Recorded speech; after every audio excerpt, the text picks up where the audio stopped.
And good evening, folks.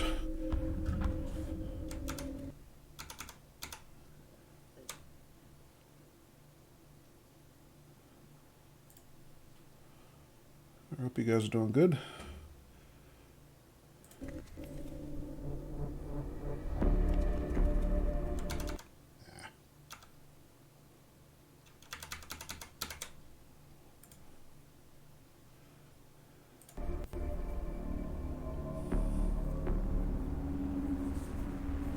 Hey, Dada.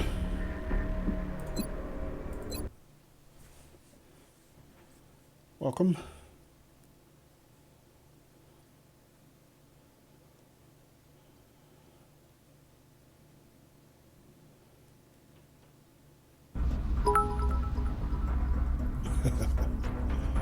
Biddies for good luck.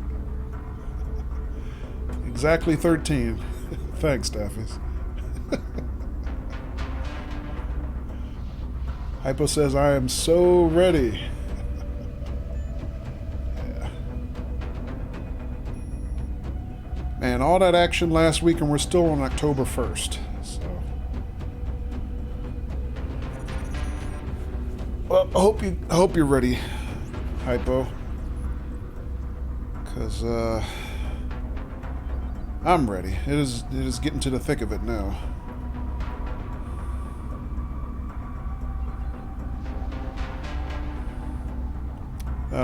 Daffies, I think those 13 biddies would be not lucky any other month except this month, probably. So, yeah. All right, so last week we had a couple action-packed missions. We had a terror mission, and we had a capture of the Overseer UFO, and a capture of the Overseer himself. And immediately after that, we kind of detected on our global scanner here this great big hulking ship here. Kind of in orbit, looks like, what is that? That's South America, right off the coast of South America there. Yeah, I don't think this position is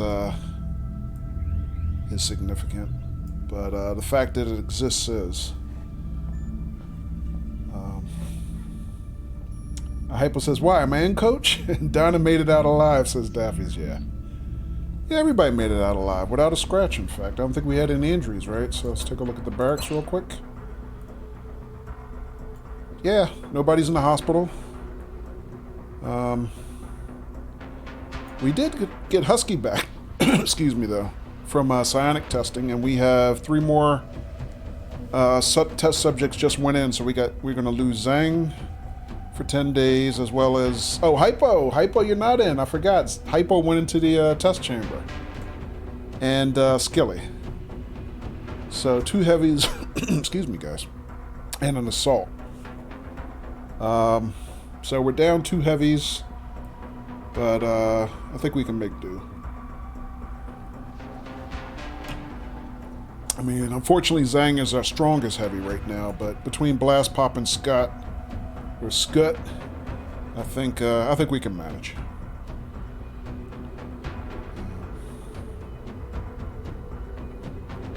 Hypo says I'm out. Just temporarily, Hypo, having a little rest break at Club Med, so to speak. Dr. Vollin's Club Med. Hypo says, glad Nudes isn't here to rub it in my face. No, I don't have a Scut command yet, Daffys.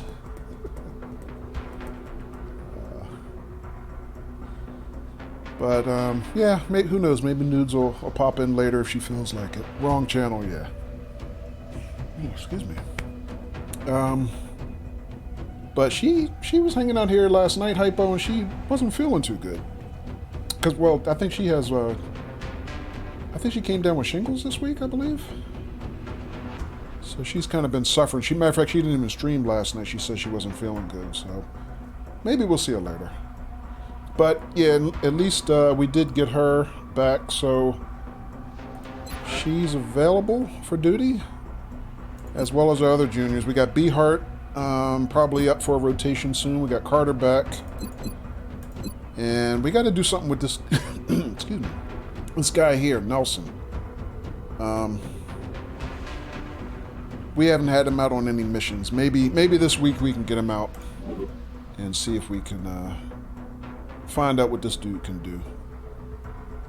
Sounds rough, yeah. Yeah, shingles is pretty nasty. Matter of fact, when I talked to my doctor a few weeks ago, I was trying to find out about how to get the shingles vaccine. Because I've had chickenpox, and if you've had chickenpox as a child, supposedly you're at risk for shingles as an adult because it comes from the same virus, apparently. But it's kind of a hard thing to get right now. I mean, I guess they scared so many people into getting the vaccine. The vaccine in our area, at least, the waiting list is over a year.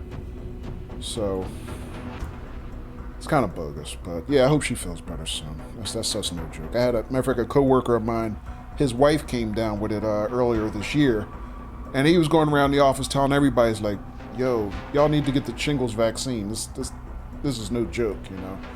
Apparently his wife really suffered, so yeah, so hopefully she gets better soon. Alright, so nobody in the hospital, 3 guys in the test chamber, and let's see, we did a capture of the ethereal, and now we have as a priority research item the ethereal device, which is a pretty quick research item. Something we can probably get started on soon. It looks like we can do the fusion lance now. You know what, let me check. After that mission we ran, a couple missions last week, I don't think I checked to see how many weapons fragments we have. So, oh, okay, our stock of weapons fragments is much better now. We're in the triple digits. Which we should be after all that work we did last week. So that should get us some new projects that maybe we can get started early in the month. Let's jump right into the foundry first of all, because I remember there were some foundry projects I wanted to do, but we just didn't have enough parts. So let me just take a quick look and see what we got here. Since this is the beginning of the month, it's the time for us to kind of get all the boring stuff in the queue and get it lined up for the rest of the month. So let me see, improved arc thrower might be something we want to do. What does that need? 20 weapons fragments. Because we had a failed stun attempt last week. I think right now there's only one alien that we need to capture that we haven't. We tried to get one of the Muton elites, but that was one of the ones where Hypo went right in his face, and we kind of fired a dud on that guy. He survived, but we still have a capture that we need to try to get on one of those. We did capture the ethereal, and Dr. Vaughn already interrogated him, so it might help us if we do the upgraded arc thrower to be able to do that. Although we've been doing pretty good without it. Let me see what else we got. Advanced repair, don't need that right now. We did put a Shiv construction project in the queue. Matter of fact, according to this schedule, it's only 5 hours away from completion, and so we'll get to see our first Shiv, which is kind of an autonomous robot tank that we can deploy. We might do that once. We won't do that on a regular basis, but we might do it once before the campaign is over, just for fun, just to see how it works. And there's 3 different armament types we can add to that. So a laser weapon and a plasma weapon we can do for that. Let's see, what does the laser weapon cost? Alloys and weapons fragments. Plasma cost twice as many weapons fragments. At this stage of the game, we probably want the plasma. Beginning of the month, we still, we have a crap ton of money. We haven't spent anything. We've got over 2,100 credits in the petty cash right now. So a lot of money to spend, and some weapon fragments to spend. So we're in good shape. Let's see what else we might want to do. Drone capture, don't care about that right now. Advanced construction is going to be something I'm probably going to want. This is going to cut our construction projects kind of in half, or at least have significant savings. That's going to use some weapons fragments as well. Okay, let me see what else we got. Improved pistol 2. Which does what? I think this increases accuracy. Improved pistol 3 Increases damage. These are kind of expensive, especially this one in terms of fragments. All right. Stealth satellites. Probably not an urgent need, but we are going to want to get those probably by next month, I would say. Although we have enough parts for this, maybe we should do this now. Valerium alloys, engineers, and flight computers. Let me just check real quick, see how many flight computers we got. I might want to do that if we can afford it. Oh shit, we got 14 flight computers. We're rolling in those things. Okay. Yeah, we've done so many UFO takedowns at this point. We've got lots and lots of those things. Alright. Alright, I might want to do that. I'm not sure how long that takes. 1 day, so that's pretty easy. Let's see. Anything in the notes here? UFO technology research credit applies. Reducing research time by 50%. Okay, so by doing this, we actually get other bonuses, which would be good. Yeah, let's do that. Alright, we'll get that within a day, which is very cool. Pistol upgrades. I really want to do pistol upgrades, but I don't want to spend the weapons fragments as a priority. Let me see what else. Advanced construction. 20 weapons fragments. How long does this take? 7 days. Alright, we have, what did I say, 121 weapons fragments? I think this is worth doing. Let's do this. Alright, so 2 good foundry projects in the queue. Actually 3, including the Shiv, which we'll get in a couple hours. Improved arc thrower. 20 more weapons fragments. Let me see about the Shiv plasma. We'll come back to that. 30 weapons fragments. Alright. How long does this take? 1 day. Alright, so we'd have this pretty much as soon as the Shiv would be ready. Alright, let me come back to that. I'll make sure production begins immediately. And as soon as we've got something, I'll be in touch. Thank you, Dr. Shin. So helpful.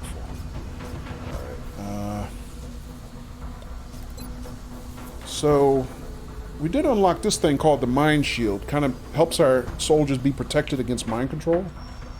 But we can't build one yet because we need another ethereal corpse. And the one that we had, we consumed in research. So, this would be good to have, but I don't... There's nothing I can't build one right now. Let's see what else we can do.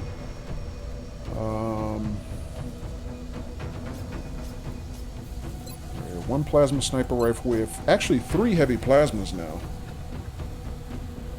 Because we captured one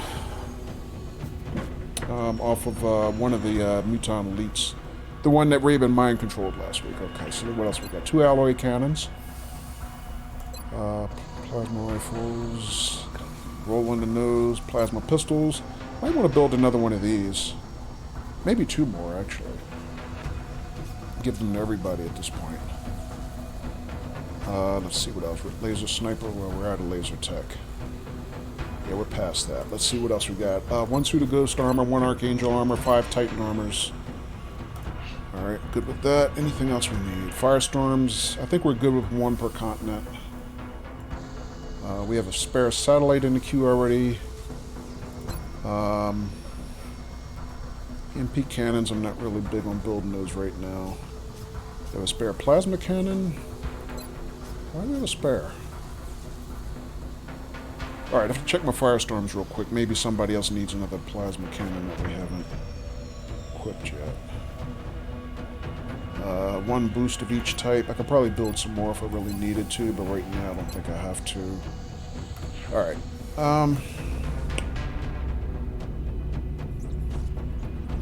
Check the event list real quick. Heavy weapons, stealth satellites. 1 more day before our satellites are fully operational. Wow. Still early in the month. Satellites. 2 more for construction. No, that's not construction, is it? Yes, it is. Okay. Oh, 2 days, not 2 satellites. Sorry. One interceptor transitioning to South America, and advanced construction in 7 more days. Okay. Let me check the hangar real quick to see what I can do with the spare plasma weapon that I have. Alright, so our 2 local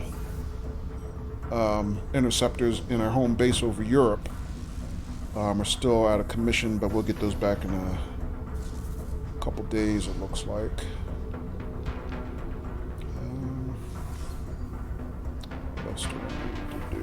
Arming here for plasma. Arming here.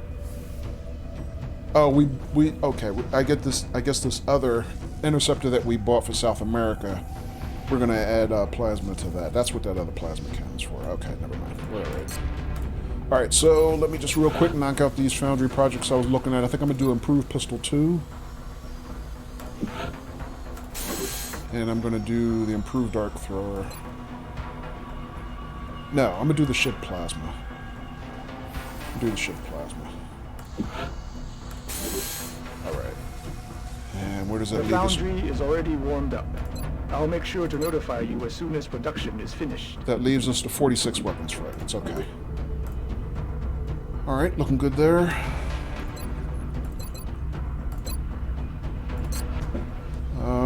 Is there anything else we need to do at this point? I don't think so. I'm going to hold off on doing this ethereal device research for now. Let's get a little deeper into the month before I take another look at that. And let's see about facilities construction. So we built psionics here.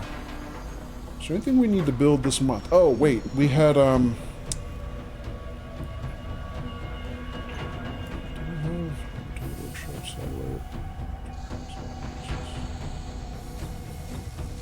no, we don't have any new facilities unlocked. We did complete the hyperwave relay, though. So that's what allowed us to shoot down the Overseer UFO last week. So that is right here. That is up and running. There was some doubt about whether it actually worked at first, but considering we took down a new UFO with it, I would say that's working pretty good. All right, I think we're in good shape. Let's scan and see what else we can find to do. All right, so the Shiv is complete. Let's take a look at that. Do we have to build it now, or how does that work? Yeah, so Shiv research is complete, so that now gives us 3 different types of mechanized... Daffy says, how about my jacuzzi? That done yet? Yeah. Well, you came out of the jacuzzi with superpowers, Daffy, so yeah, I think you're done with the jacuzzi. Yeah, that's the jacuzzi with the purple stuff in it. The special jacuzzi. Alright, so we can build... Oh, these things are cheap. Alright, so there's 3 types of Shivs. So it says here, the Shiv, or Super Heavy Infantry Vehicle, is an advanced weapons platform that can be deployed in place of a human soldier, which to me is the only downside. Capable in most combat, any damage to the Shiv will require lengthy repairs. So we can repair these in the field. They can also get kind of waxed in the field. But they're basically just mechanized tanks. They're good for situations where, you know, you wouldn't want to put your best soldiers in harm's way. They're good for scouting. They're good for terror missions because they can rescue civilians. They don't use cover. And we don't have to worry about putting them in the cover positions. So we can build a basic one for 26 credits. We can build a hardened one called the Alloy Shiv for 41 credits. And the Alloy Shiv can also be used as a mobile cover position. So basically, using this, we can make our own cover in the battlefield in places where we don't currently have cover, which is kind of handy. And then something called the Hover Shiv, because we kind of have flight technology that we've been able to build, you know, our Archangel armor and things like that with. And these actually become flying units, and these can be handy as well.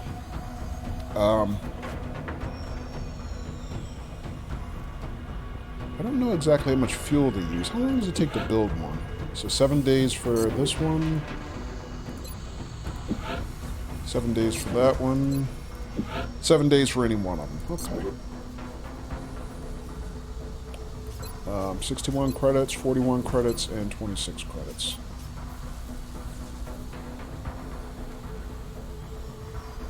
So this needs alloys and engineers.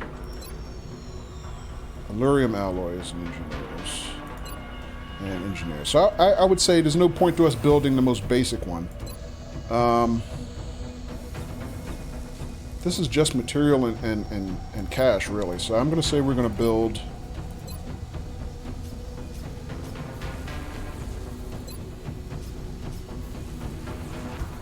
Let's go right to the Cadillac of the group. Let's build a hover shiv. So we'll get that in about 7 days, and it'll be interesting to see how it works. And by the time that comes out of the oven, hopefully, we will also have a plasma weapon that we can fit to it. And we'll check it out and see how it works. Alright. Alright, let's continue to scan. Satellite coverage now available. Ooh, over. rude, Artist Gam, rude. Alright, so we got a lot of our Raven refits, our Interceptor refits done, and looks like our other satellites went over one station.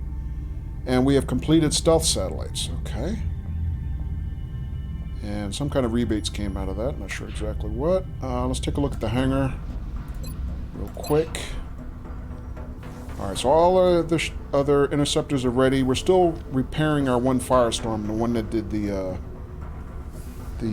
Overseer shoot down, but we'll get that back within the day. So I have a spare plasma cannon for one of these guys. Where was I going to put it?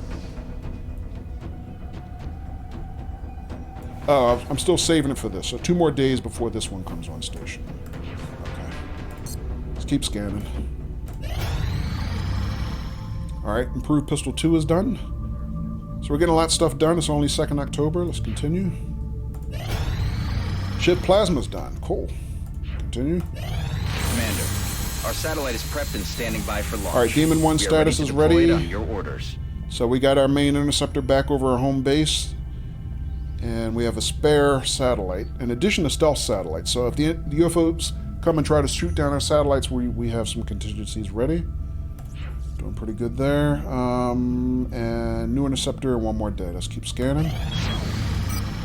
Alright, so we got a brand new interceptor in place. Let me start retrofitting that. Where was that? South America?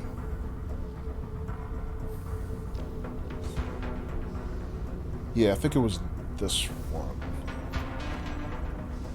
Hypo says this game looks interesting, but a lot to take in. I don't know if I would pick it up yet. Alright, let's see. South America, wasn't it?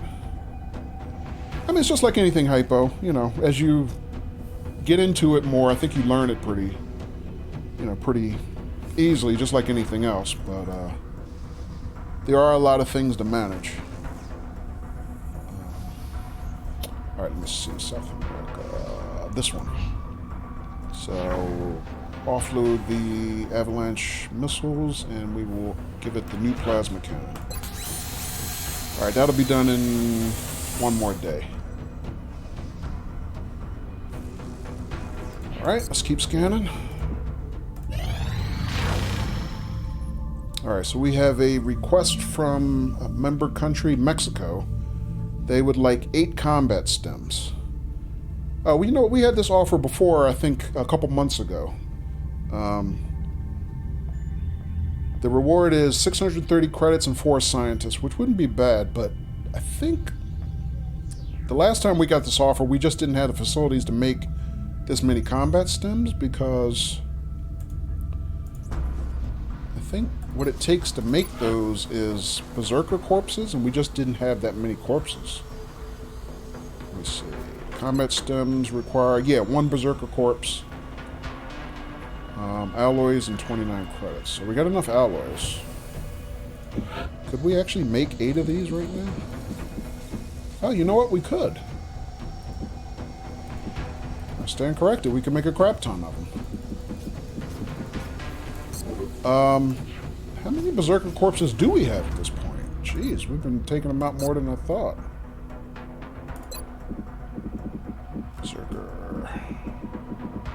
12. Wow. Okay. Man, we've been wrecking them left and right, including the one that we kind of tag teamed last week. Which, by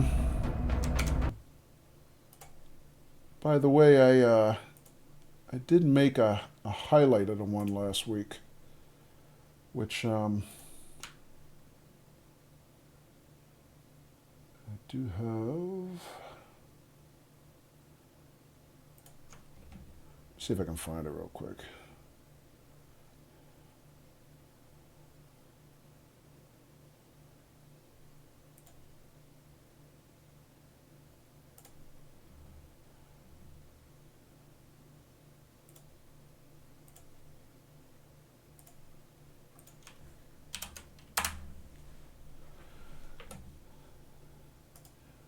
Yeah, because that was still a thing of beauty. I seen some nice Overwatch turns, but that was one of the best that I'd seen in a long time. So I had to highlight that one.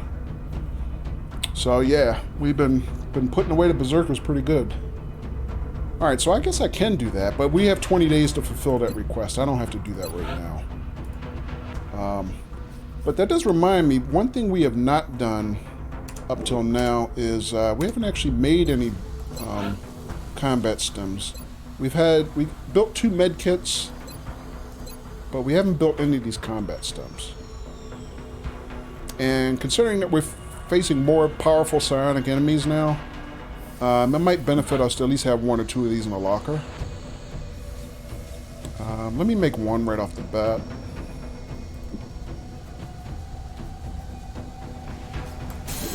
And we'll get one of our supports, our medics, to carry one of those, and it might come in handy in the field.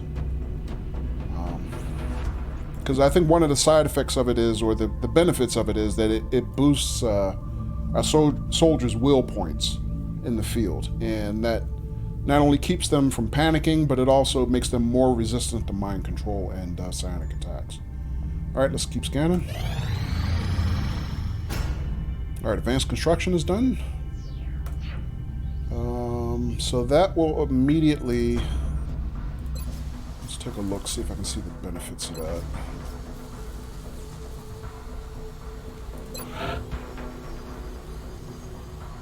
Reduce our construction time on a lot of our projects. Here.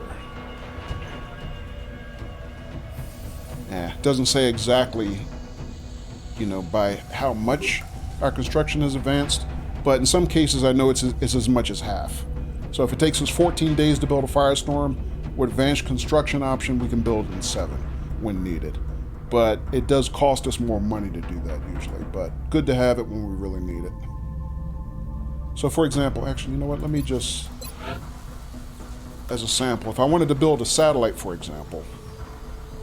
Commander, our current satellite uplink facilities are at full capacity. Quiet, Bradford. We should build additional uplinks as soon as possible to allow for new satellite deployments. Bradford really thinks we're stupid. He really does. So normally it would take us 20 days to build a satellite. If I put it into rush construction, yeah, it takes us 10 days. But it does cost us more money to do that. So you can see twice as much money. But, in some cases, as you can imagine, that would be a worthwhile trade-off, especially at this point in the game where we're kind of really rolling in cash. Hypo says, great clip. Hey, you guys made it a great clip. Appreciate that. All right.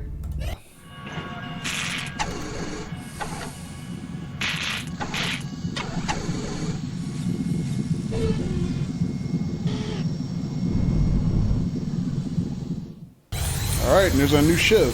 Woohoo! And our new hover Shiv is now complete, ready to head to the battlefield. So that essentially becomes a new soldier for us. It does take 1 soldier slot, in deployment in the battlefield. And it's totally autonomous robot tank, and we will find it useful at some point. Like I said, I probably won't use it regularly, but I do want to deploy it a couple times in the game just to show how it works. Alright, so at this point we're in 9 October. We've gotten through about a week on the calendar. And 3 more days before we complete side testing. Something tells me we won't get there, but let's see what happens. Commander, You should take a look at this. We've just detected a massive new contact. We're picking up an enormous power signature. Oh, man. Whatever it is, it must be fully loaded. We should expect heavy resistance. Alright, so our scan reveals a battleship class UFO.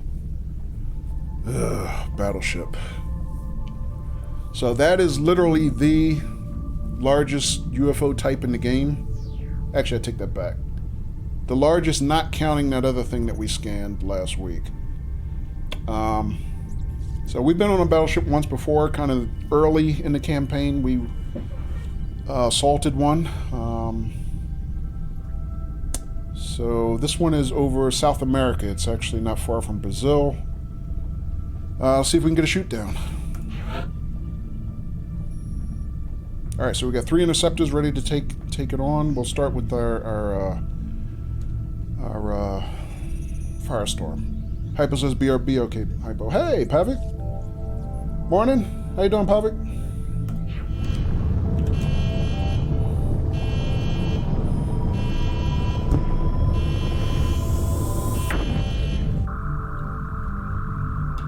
We're in pursuit.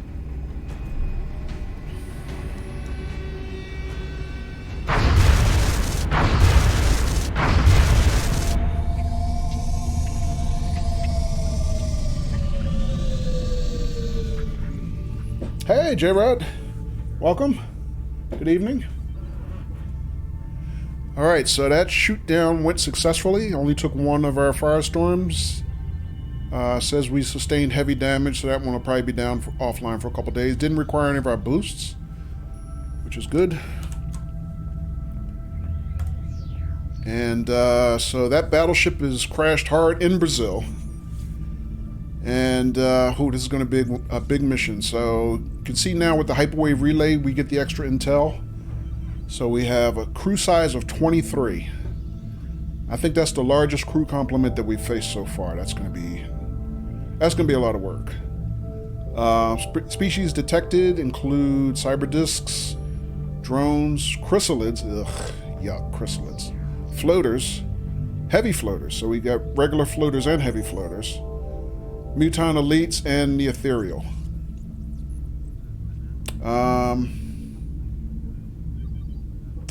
Pavik says, "Oh, old schoolish XCOM. Yeah, we're playing XCOM Medium Unknown, Pavik. Welcome. Yeah, we're getting towards the end of the campaign, though, Pavik. We've been playing it since early summer. I only play it mainly on Saturdays, so the campaign's kind of been going on for several months. But we're getting towards the end game now, and I'll probably be wrapping it up within a few weeks here. So we got cyber discs and a bunch of other things. The one thing I'm grateful for I don't see here is a stinking sectopod. So even though we got a lot of crew to face, at least we don't have sectopods, thank God. But still, battleships are long and hard and dangerous. Alright, so let's line them up. Alright, so Hypo is out this week because he's still going to be in psionic testing for a couple more days. So looks like King's already assigned himself to the line. He's itching for some action. He hasn't been out in a couple weeks, and we probably owe King a mission. Let's see what else we got. Got Raven. Looks like Sanwaro's volunteering. She's ready to rock and roll. So let me see. Daffy's is available, but we do have Husky back. And Daffy's has kind of pulled like 4 missions in a row. Might be good to get Husky back in the rotation. It's probably more than his turn by now. I would say Donna's definitely coming. If we take 2 assaults, we would take King. Blast Pop is our lead heavy. I'm wondering, do we want to take 2 heavies? We don't have a sectopod to worry about this time. So if we did take 2 heavies, we could probably bring Scott. He's the only other heavy on the mission. He hasn't been out in a while also. Welcome back, Hypo.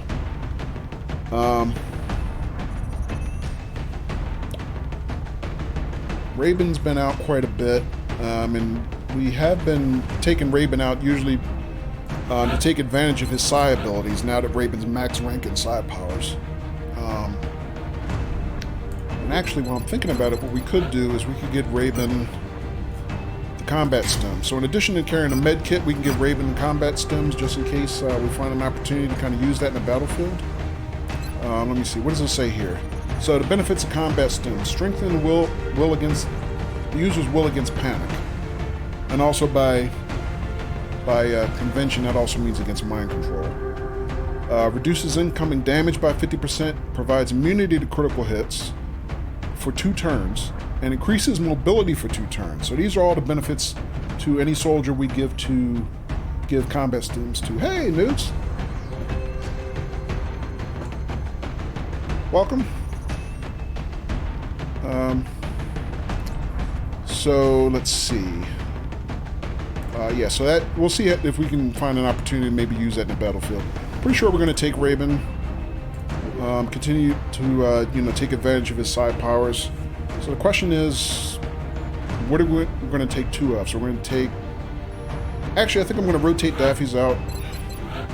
Or actually, you know what? I also need to get Daffy some more psi rank.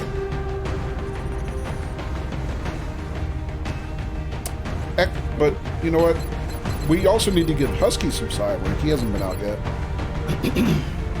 Excuse me, guys. I got a little tickle in my throat. It's kind of been bugging me. Which, I don't know. Maybe it has something to do with the weather around here lately. Matter of fact, it was supposed to be kind of a cold, cooler weekend this week, but we ended up having pretty warm weather here today. It was actually turned out to be a very nice day out. But I don't know. Maybe being outside for a while, I'm picking up something from my allergies. I don't know.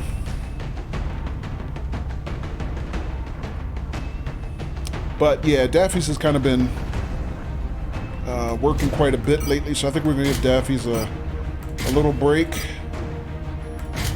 and probably rotate in Husky. So we got a long mission here.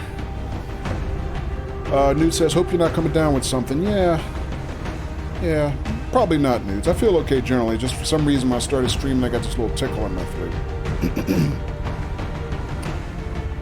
But I feel alright otherwise. How about you, Newt? You feeling any better? Let's see. So, the question as always is, when we take on these really long missions, do I want to take 2 supports? So 2 supports will give us extra med kits on the battlefield. We went on the Overseer UFO assault last week with only 1 support, which was Raven. But that was a smaller crew. That crew was only 10. A battleship assault is going to be more than twice as many opponents, or maybe twice as many chances for us to take damage. So I'm thinking it's smart for us to take 2 supports on this mission. So that would be probably Raven and Senwaro. Do we have any other supports on the roster that I need to get out? Major Carter is our 2nd support. Our 3rd support, rather. He probably could come. Oh, Beehart is our other support. That's right. But he's really, really junior. I don't think this is a good place to bring one of our juniors, unfortunately. Also, we did build our first Shiv. So you can see our Shiv here on the line. That's kind of what it looks like. So this is a robot tank, basically, that can go out on the battlefield. And takes the place of 1 soldier, can do a number of things for us. But I don't think we're going to take it on this mission, necessarily. But anyway, that's what it looks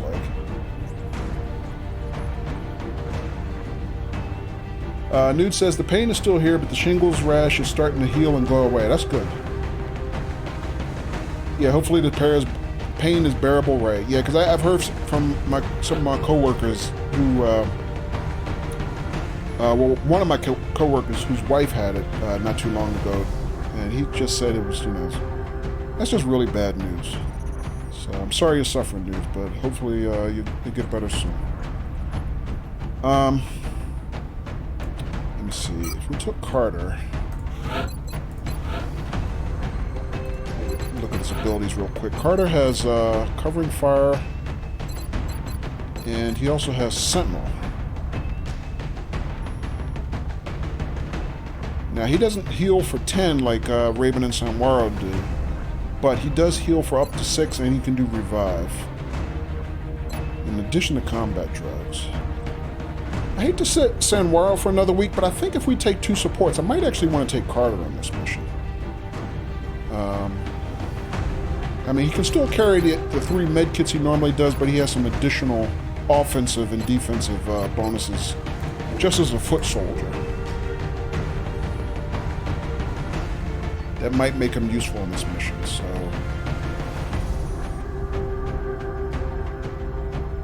Nude says, taking a lot of ibuprofen, it takes the edge off. Okay, good. Glad it helps. Yeah, I think I'm going to take Carter instead of Samwaro. And we'll take Raven. I think I'm going to take 2 supports. We're definitely taking Donna. She's been doing pretty good as our lead assault. So the question is from here... Okay, we know we're going to take... We're going to take Husky. So I'm going to line Husky up. Because he hasn't been out in a while.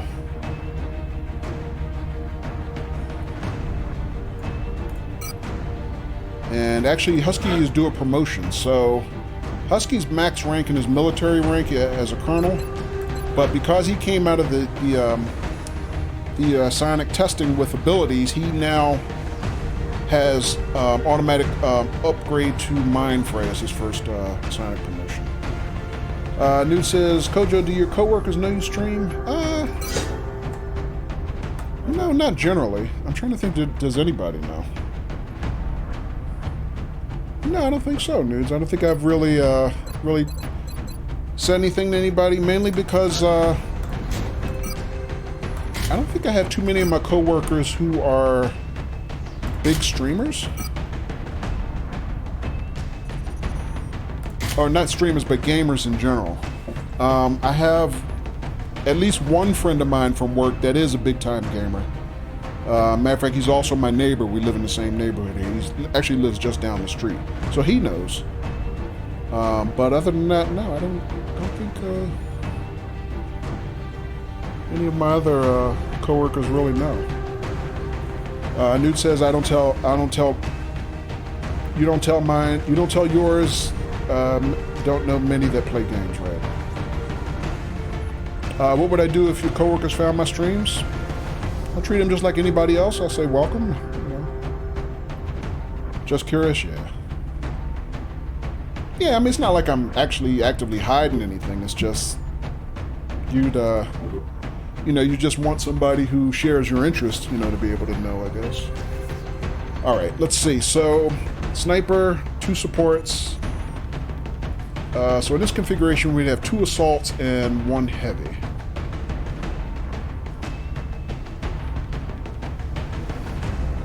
So let me think. Blast Pop comes with 2 standard rockets, Mayhem, not Mayhem, Danger Zone, and Suppression. Let me just clear King temporarily and see about Scott. So if we brought Scott, he comes with Suppression and 2 grenades. And 2nd standard rocket, okay.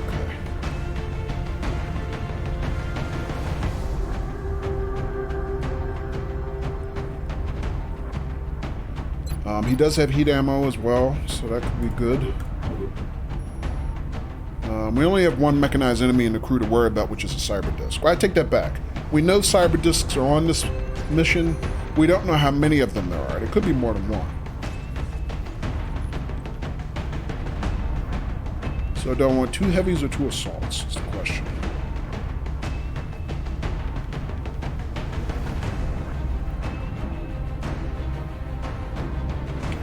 Let me take a look at stats. So Scott's got 75 aim.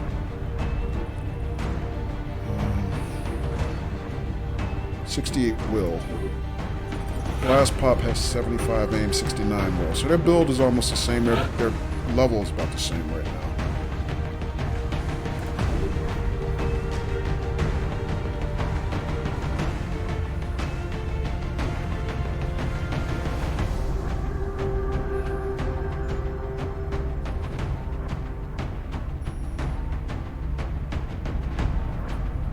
Dude said I'd fire them. On stream? Wow.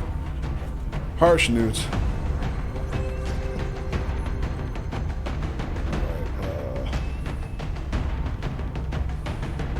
I want 2 supports or 2 heavies.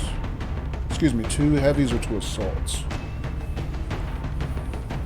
Or do I want 2 snipers? Actually, there's no reason I can't take Daffy's and Husky.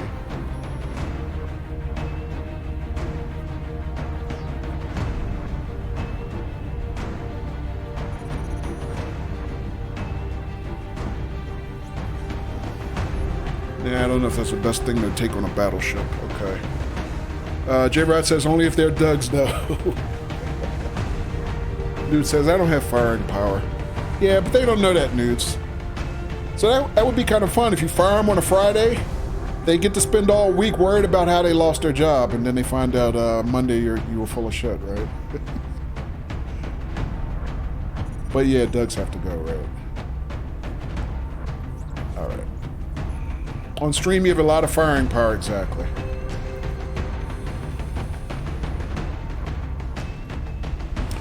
All right, guys. I think I'm going to take 2 heavies. So I am going to take Scott. So let's kit him up. Titan armor, heavy plasma, blaster launcher. His alien grenades is a standard perk. In addition to a suppression and bullet swarm, right? Okay.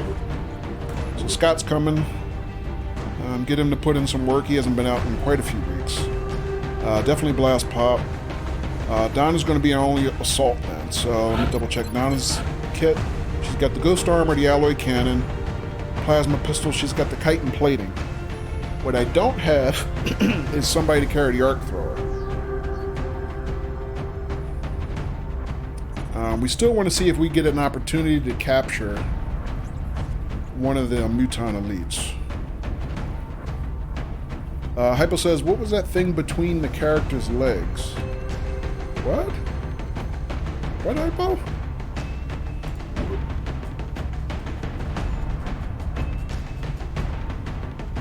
I don't know what you mean.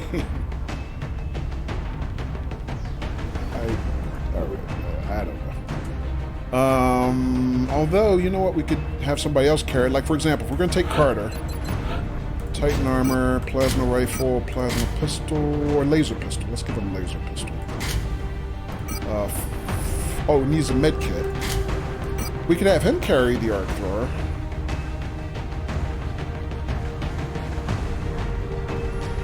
Or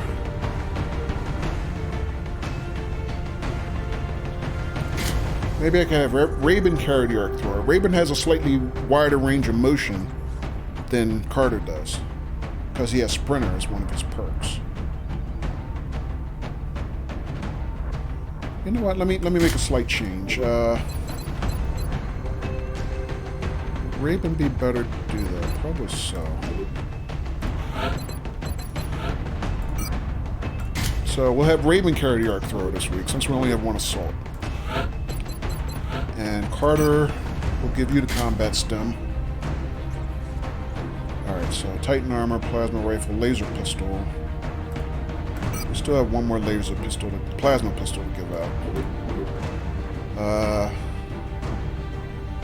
Who needs a plasma pistol? Donna has 1. Husky has 1. Normally we would give the other plasma pistol to our other assault, but we're not carrying another assault.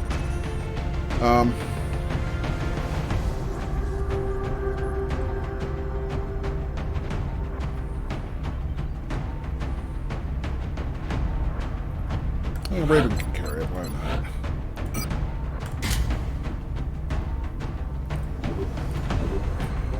Okay. I think that's the squad.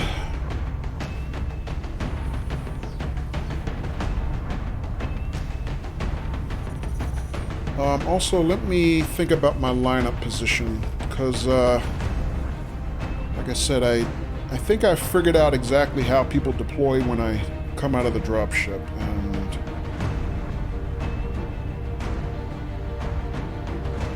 alright, let me think how I want to do that. So, Donna is going to be on point. Put Donna here.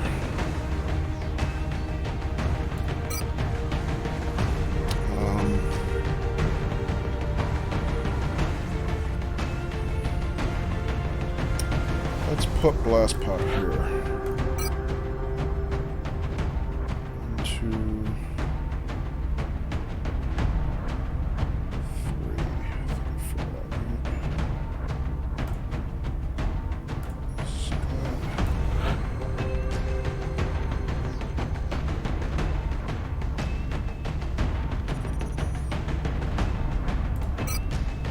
4. Oops, sorry. Put Scott here.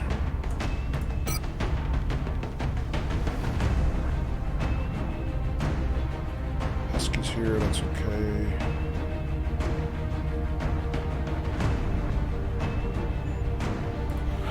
And then put Raven here. No, let's put no,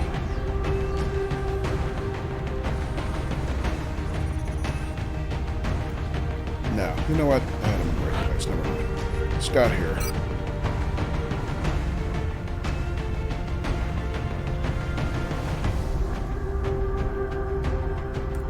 Raven here.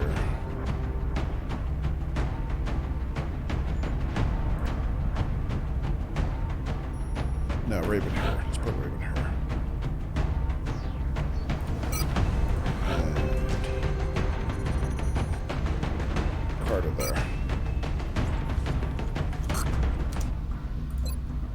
All right.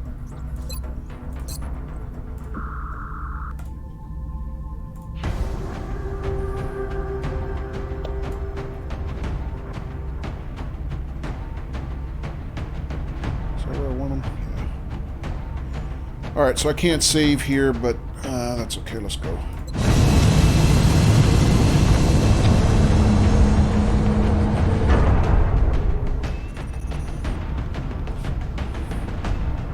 Oh, Hypo says the cannons on the back of some characters were showing between their legs. On the mission site. Oh yeah, that's probably now. the heavies. They carry a rocket launcher on their back. Daffy says I can show you later, Hypo. Brazilian authorities have requested our help, so that's where we're going next. It looks like the aliens went down in a sparsely populated area. If there are civilians in the area, I hope they stay clear. Alright, so we're launching Operation Purple Future, yikes. Mission objectives: locate the crashed UFO, sweep the area for crew, neutralize them, avoid damage to the craft if possible, blah blah blah. Tip: a unit performing a dashing move has a defensive bonus against reaction fire, enemy reaction fire.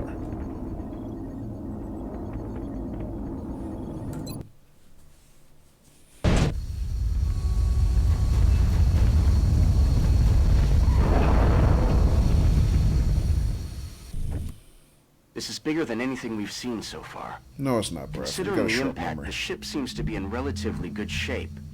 We don't know what to expect in there, but you should make your way to the craft's bridge as quickly as possible.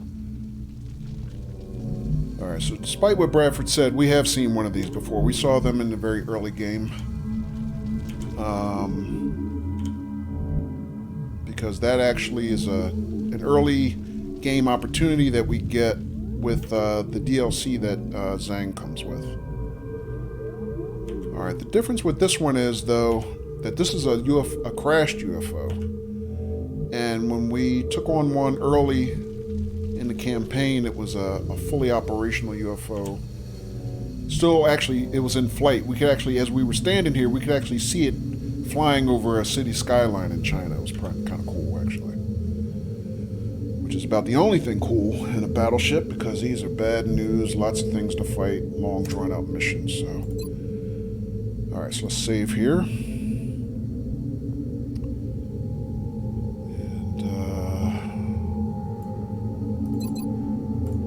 let us begin. Alright, so let me see. Did I get everybody where I wanted? I got Blast Pop here. Got Donna on the point where I wanted her. And I got Scott next to Donna. Okay, so that's right where I wanted them. So I got Donna in the point in the middle, and I got the two heavies flanking her. And then right behind her, I got Raven. And then we got Husky to the right behind Scott. And we got Carter here. All right.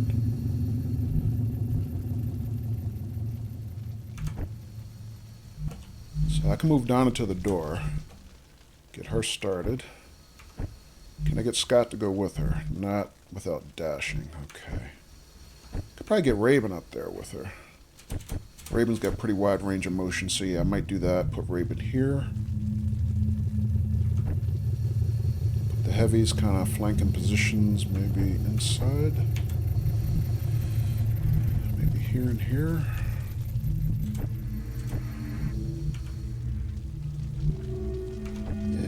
Husky.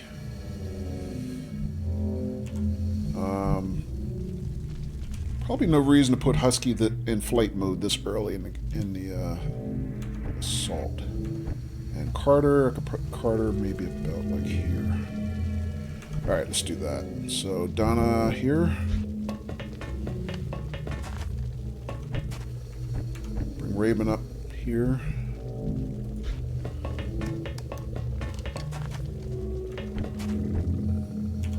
Blast pop.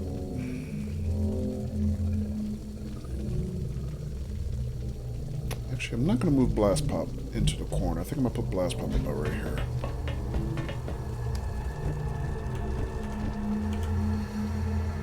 Scott here.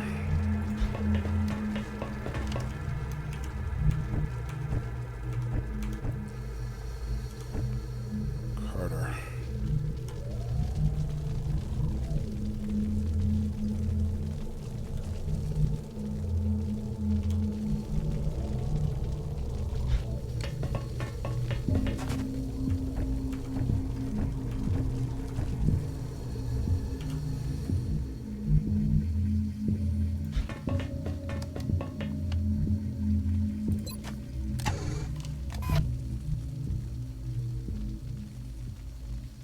Overwatch. Aye, aye.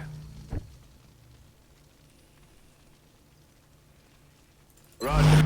I've got my eyes on.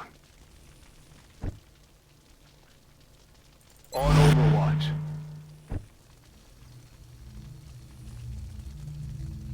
Got it covered.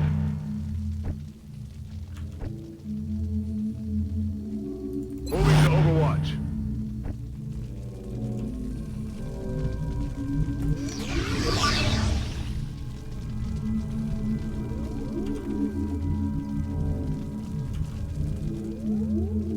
Nothing there.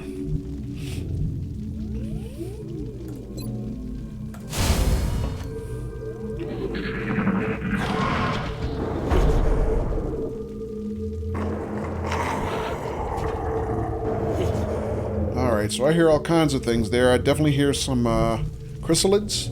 I hear the cyber disc. I hear some floaters.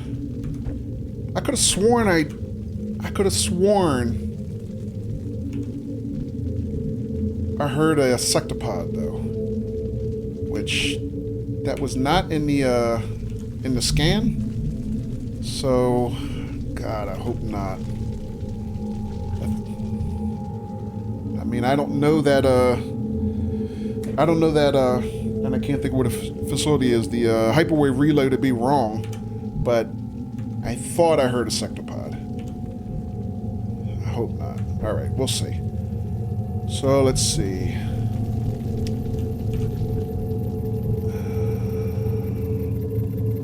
So I can get Raven in to about this far. We're here. Let me see about Donna. How far can I get Donna inside? To about here, or even here, or can I dash Donna down if I wanted to? Probably could. I got some cover here.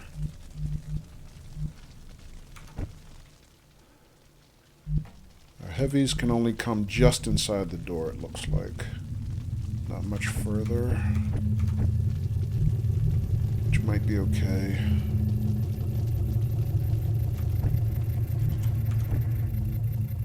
Yeah, they got a nice little choke point for us coming in here. And I can't really see anything else from these other balconies yet, which is always hazardous. Let's see, Husky. How far can I get Husky in to set him up? Maybe about here? Can't quite get him to the front wall. I could maybe get him into about here, but he couldn't see that much, I don't think. Alright. Carter, how far can I push you? Right there versus there. Okay. Maybe there.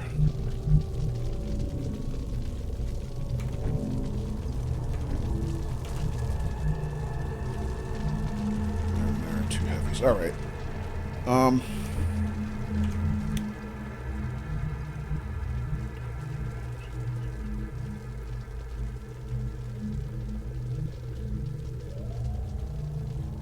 Move Donna in first. Alright, no immediate targets. Not great visibility there yet either. Let's bring Scott in on her side. And I'm probably going to bring in Husky. Maybe here? Over here?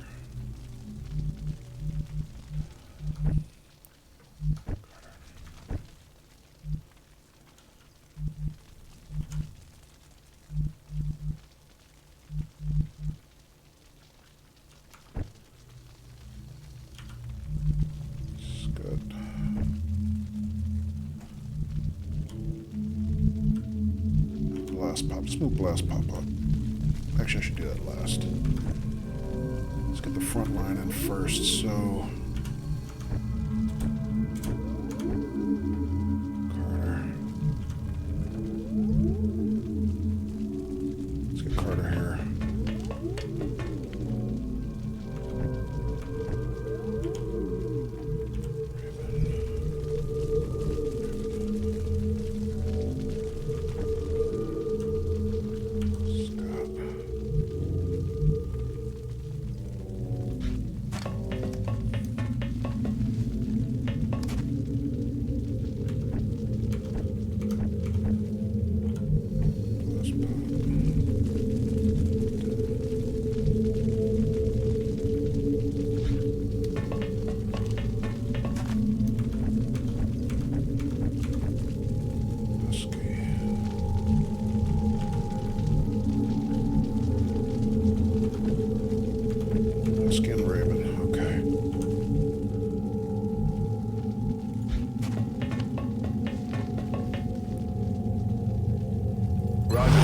Scanning.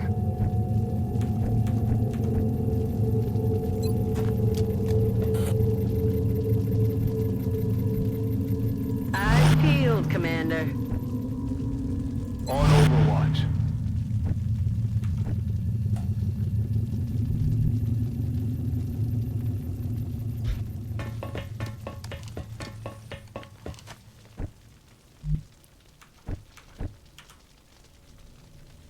Overwatch. Aye, aye. Eyes peeled, Commander. So tense. Yeah, a little bit hypo. This entrance is very You tricky. hear that?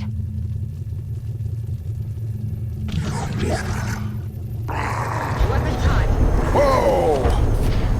Cyber disc.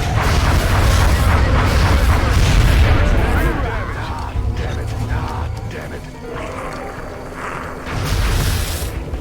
Oh man. So cyber disc and 2 drones. Wait. They got me flanked. Why did that one not get a... Why did... Watch the sides. Alright, so one person got a hit. I don't know why Donna didn't get a reaction shot. So Donna has close combat specialist. When you move within a certain range of her, she's automatically supposed to get a reaction shot. So that is kind of a jinx. Hey guy, welcome. Sorry I only got the note that was streaming. Yeah, no problem, guy. No apologies necessary. Welcome. And thanks for the host, guy. Alright, so we got some damage on the cyber disc. We can get it killed on this turn pretty easily. Problem is, the cyber disc, when it dies, has a death explosion. So we kind of need to get people out of the blast radius before we kill it for good.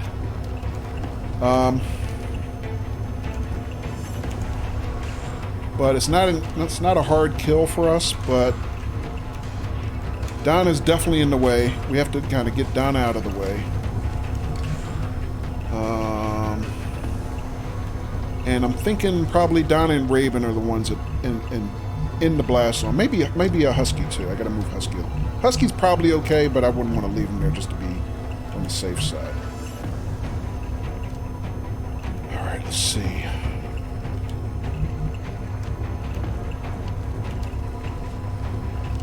So because Donna is in the most peril, I'm going to move her up here. Now she might activate some more stuff here, but oh, we also blew out some cover here. That's going to be tricky. But I don't know that I have another good place to move her.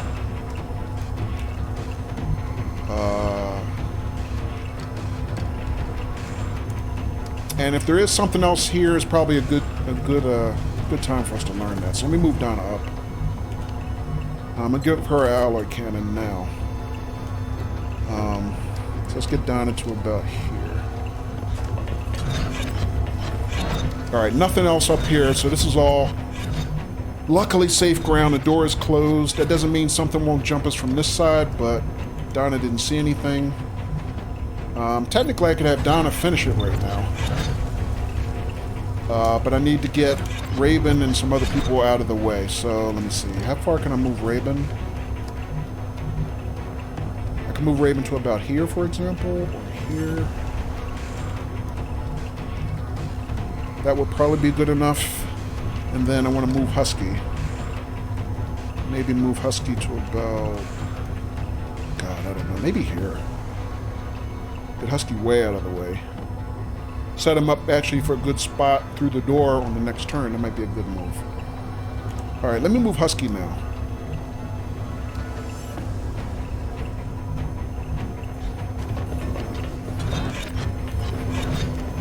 Alright, Husky's out of the way. Get Raven out of the way. And I'm probably going to have Raven come up here and kill this this drone while we have a chance.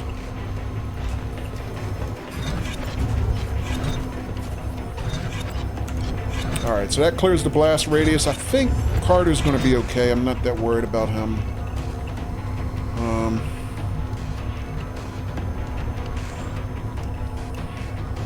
Need some place for him to hide, though.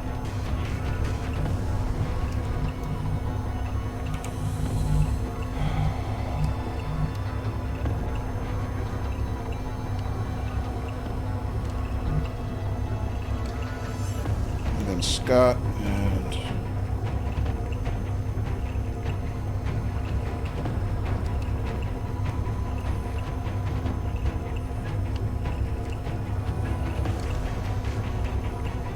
guy says, saw a bus simulator for PS4 on PSN. Oh, okay.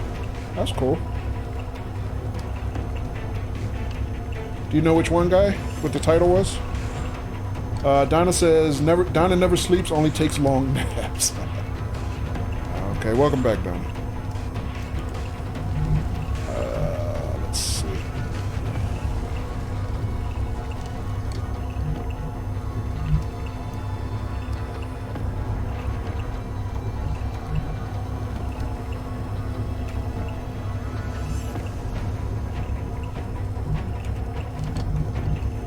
Alright, let me get Carter out of the way here. I'm going to put Carter about...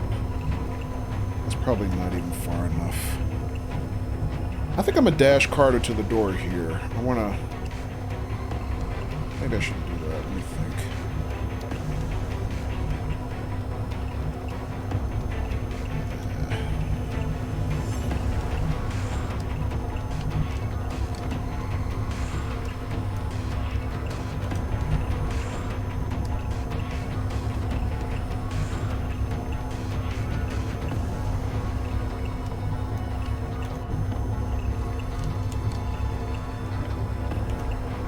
Actually, let me,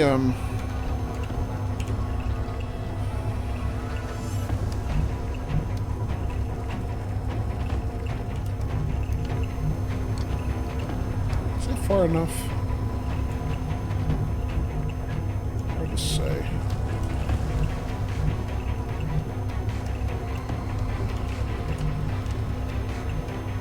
Yeah, let me go with my first thought. I'm gonna put Carter here. I just want to get him out the way. Alright, so I'm gonna have Donna take this shot.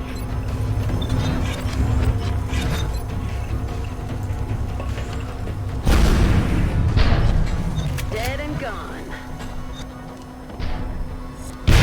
Alright, good. I didn't miscalculate. I was worried about the blast radius, but the heavies are okay.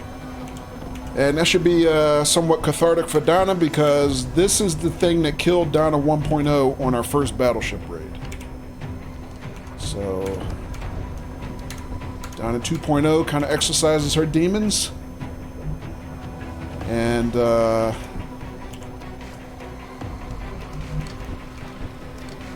you know what? I was going to have Raven shoot this this drone, but I think I'm going to leave Raven on Overwatch here, because he's the only one in this section that will be on Overwatch. So let me see, I can move up. Blast pod here. And Scott there.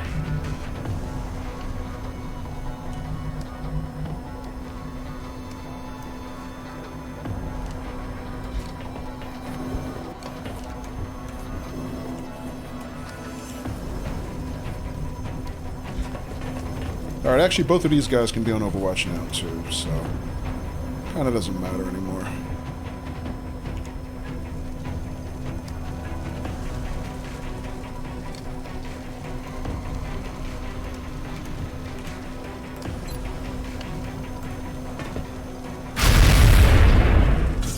He's down.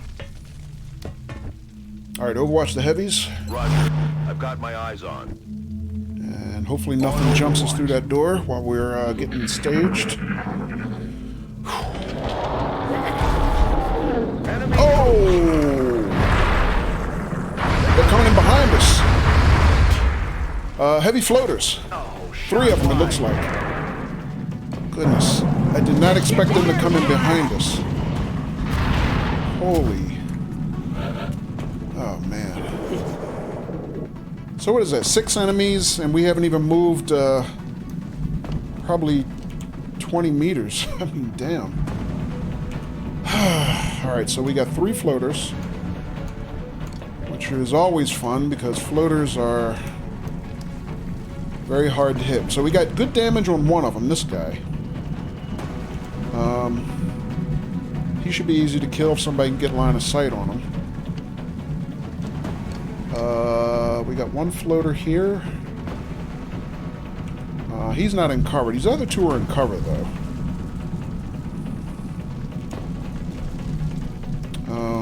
Are they in Overwatch? Let me think. Alright, so our heavies are flanked. Donna's flanked. Raven is not. Actually, but we bought our Jedi Raven, who can probably use mind control or something on one of these guys. Let me see about this. So, 72%. 72%. That one's weakened. I probably wouldn't want to use that one or this one. Same chance on all of them. What's their resistance? Just enemy defense and high cover. So, why is cover a defense against mind control? That doesn't make any sense. But it is. Okay. That's weird. Actually, it isn't. Same percentage chance. Never mind. Alright, let me see if I can turn the tables. Let's see if we can get Raven to mind control this guy while we're here.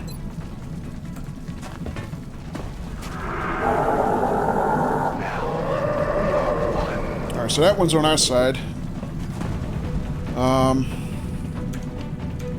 So the 2 guys in the back room here, now they're going to be looking at each other sideways. They're not so worried about us. We just got to get this guy dead. Matter of fact, even this guy turns his attention behind himself. Alright, so let's see. Donna. 87% chance on that one. Who else has shots? Our 2 heavies can pretty much toast these guys. They got 4 shots between them.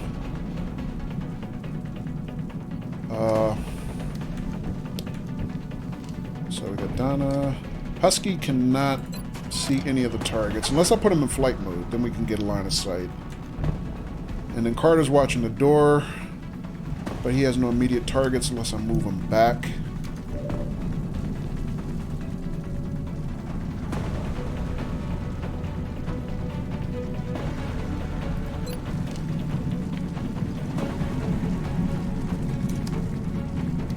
Alright, so I think I'm going to do this. I'm going to see if I can get Scott to kill this guy. The one in the front here. Alright, rip him. And gone. Destroyed his ass. Beautiful. Alright, and then I'm going to see if I can...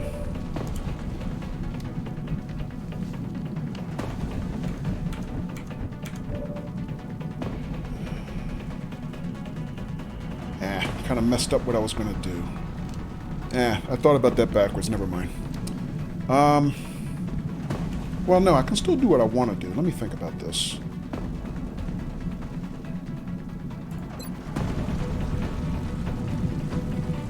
Do I have enough ammo to do this? I do. Actually, you know what? Never mind. Blast Pop has a grenade. Let's just grenade this guy and get it over with. That should be a lot easier than what I was thinking of doing. What I was thinking of doing was taking a shot on him, seeing if I could get him dead, and if not, I was just going to suppress him. But I think it'd be easier if we can just kill him outright, and then we don't have to worry about this other floater because he's mind controlled. Let me see if I can drop a grenade on him without damaging our other floater too much. Move, dude. All right, let's see if... Nah, I don't think that's going to work. I think I might have to put some damage on both of them, unfortunately, but that's okay. We're going to have to kill the other floater eventually anyway.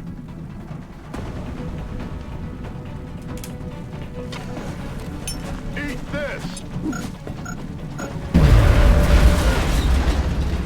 Oh, so we didn't damage the other one. Maybe I should have, though.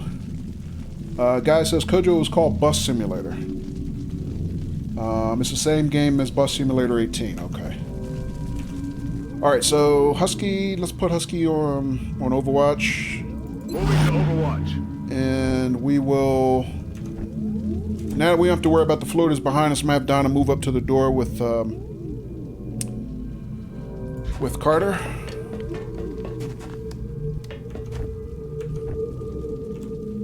And Scott now can be just on plain Overwatch.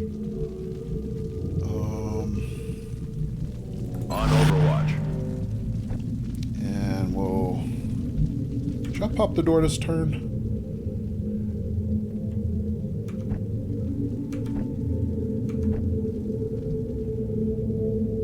Sure, why not? Let's see what's in here. Alright, nothing there. Technically, I can move Carter inside, get him to scout a little bit more. But there's no real good cover in here except there. I think I'll wait. I feel, Commander.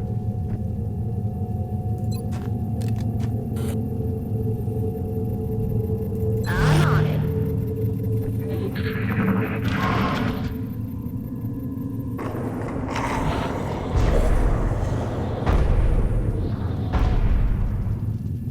Hey, After Burrows. Welcome. And, hey, story writer. More XCOM, yeah. Yeah, we just started a battleship assault. Welcome. How you guys doing? I definitely heard a sectopod. I'll be damned. That unless I just flat out didn't read the scan correctly, there's a sectopod. I heard it. So that thing lied to us. That makes me mad. All right. Well, I'm glad I brought 2 heavies now then. All right. So let's see. First of all, we got a captive floater. How far can I moved the floater in 1 turn. So I think we have him mind control for 4 turns.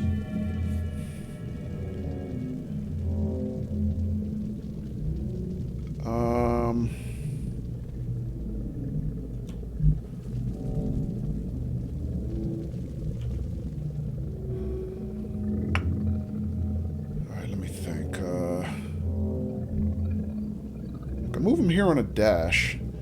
Let me look at his abilities real quick. So floaters have built-in evasion when airborne. Launch. Can move anywhere on the battlefield in a single turn. Cannot be used indoors. That would be handy for scouting. If I could launch him somewhere. But I'm not sure if the battleship counts as indoors. It probably does. Kojo said, guy said, no, Kojo, not a sectopod. Yeah, no. Not what I wanted to hear either, guy.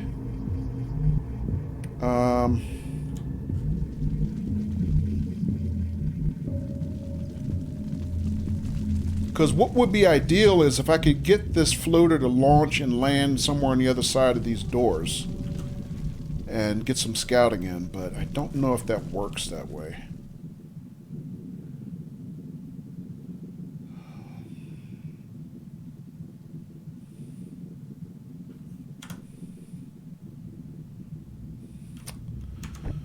Alright, let me worry about him last, because I don't know how his thing works. So, let's see, I can move Donna up to the door. Or also, we could kind of skip the door and go... Oh, I know, okay, I know where this room is. This is the upper back balcony. This is where we came in the first time when we did our battleship assault. But, we're going to really want to advance this way. So, alright, I know where we are now. So, let me see, I can move Donna to... here or here. Alright, let me give Donna her shotgun and then I'll move her to the door this way, I think.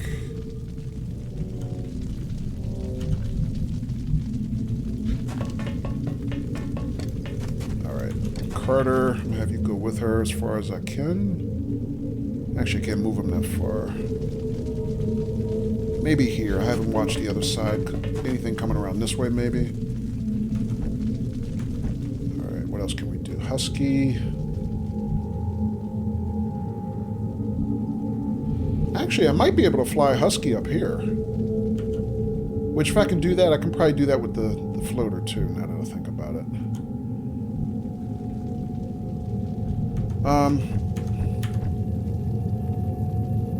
Can I launch the floater? I think I have to put him in flight mode before I launch him, though. I think that's the way that works. Alright, let me worry about that later. Let me see. We got to get our other front line up. So, Scott. Can I dash Scott up somewhere useful? Maybe here? And then blast pop. Can maybe get you in here.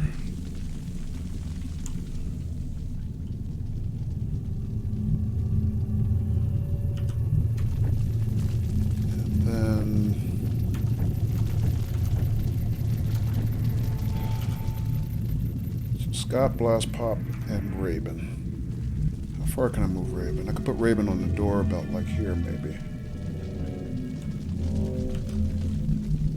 Rather have him inside.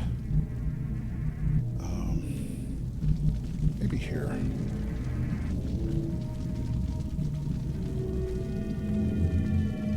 Nah, I think I should have another gun on Overwatch when I move in everybody else. So I got 1, 2, 3, 4, 5. And then Husky. I'm gonna get Husky in. Alright. So yeah, all these little tight rooms on entrances is what makes the battleship tricky.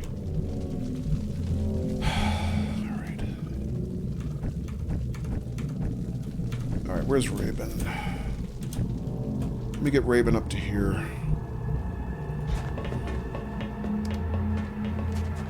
Alright, so I got 3 people I can Overwatch here.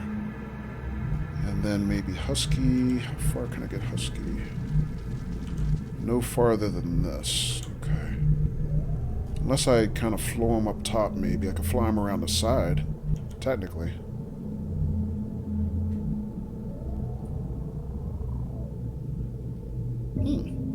That actually may be worth doing. Maybe I fly Husky to about here, and he could have line of sight through here.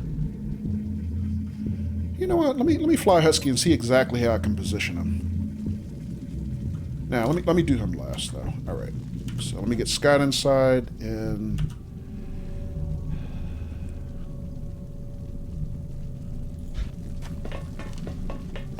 blast pop.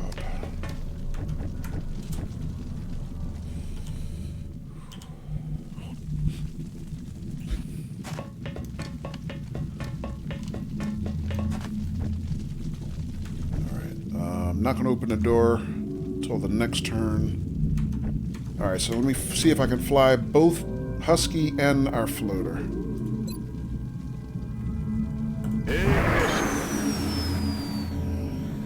Alright, so how far can I get Husky?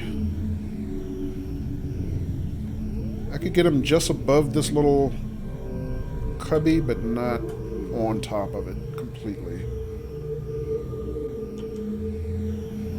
About like there. Like there.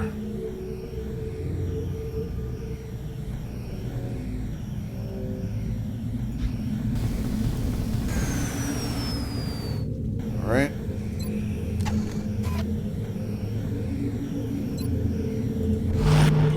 Put him on pistol overwatch temporarily. Let me get everybody else in here on overwatch. Yeah, scanning.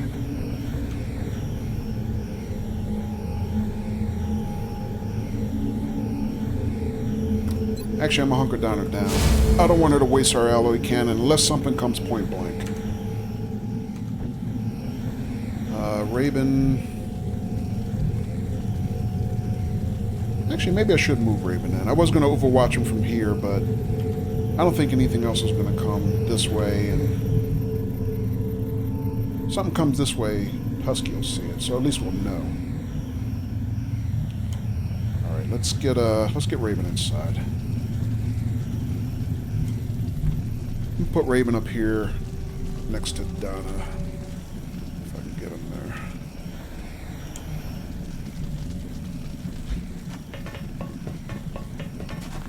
Alright, now we got our mind-controlled floater. Let me see if I can do something with him in flight mode. And can I launch him somewhere? Cannot perform this action from midair, really? Oh, okay. Well, that answers my question. I thought I had to be in flight mode to do that, but apparently I can't. Alright. No biggie. Can I move him somewhere else? Like, come this way? Kind of behind us? That would be useful if I could.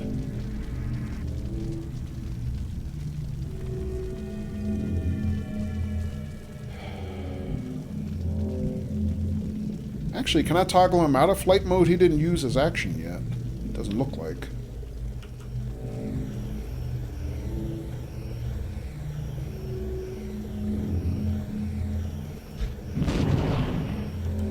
Alright, maybe I can now get him this way. From here. That would be useful.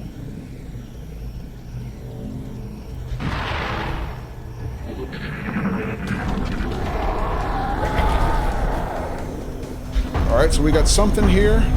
There's our sectopod. I can see it. Yep. I was hoping I was wrong, but I'm not wrong. God damn it. That scan lied. It did not tell us the sectopod was on this mission, but that's okay. Alright. Well, I say now is a good time to send our floater forward as our guinea pig. Alright, so he's got eyes on everything.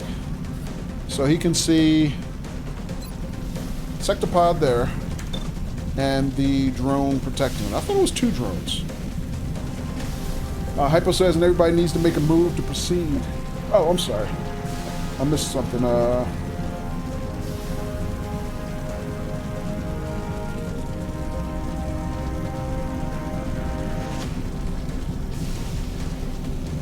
Sorry, Hypo, I don't understand your question.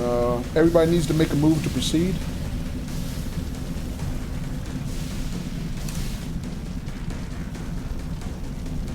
Alright, so at least we can see it. So we gotta figure out how to get this guy dead. So let me see. Our floater has one move left. Floater can actually suppress. I kind of forgot about that.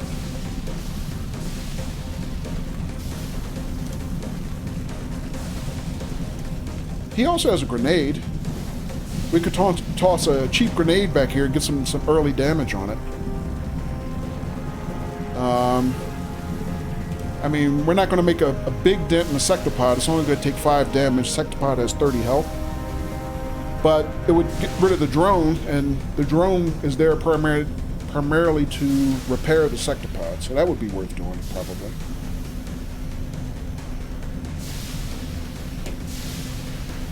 Hypo says, you were talking about how spaceships are hard to maneuver in. Oh, okay. Oh, you mean this particular ship? Yeah. Yeah, I mean, everybody needs to make a move to proceed, yeah, because we have, you know, still, I mean, the rules are two actions per turn. I mean, technically, you don't have to make a move every turn, but you can make up to 2 moves.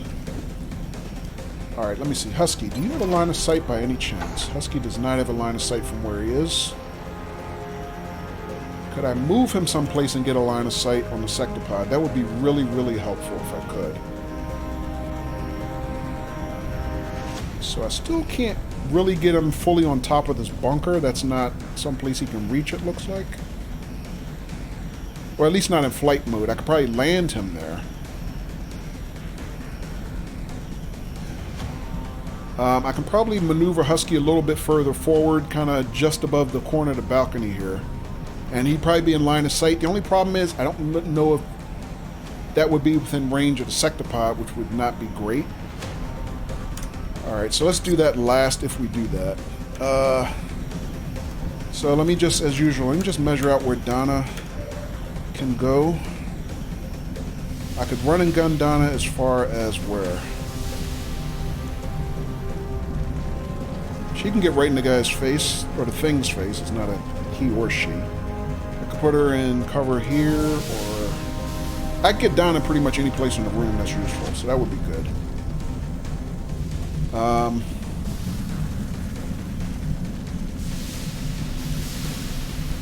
But there's no full cover I can get her to. I guess I can. I can get her to full cover about right here on the floor.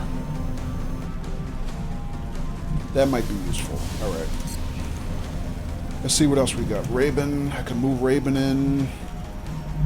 I wouldn't want to move Raven down to the sectopod. Can I get him? No, this is a dashing move up here.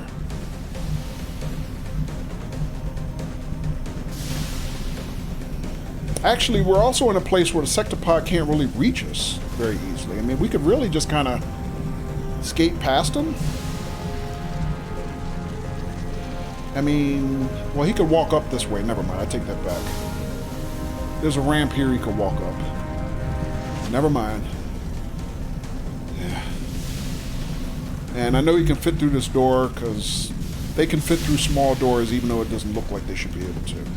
Alright, let me see about the heavies. Maybe we can get the heavies to drop a couple rockets on them. Get some more damage. So yeah, that's within Blast Pop's range. What about Scott?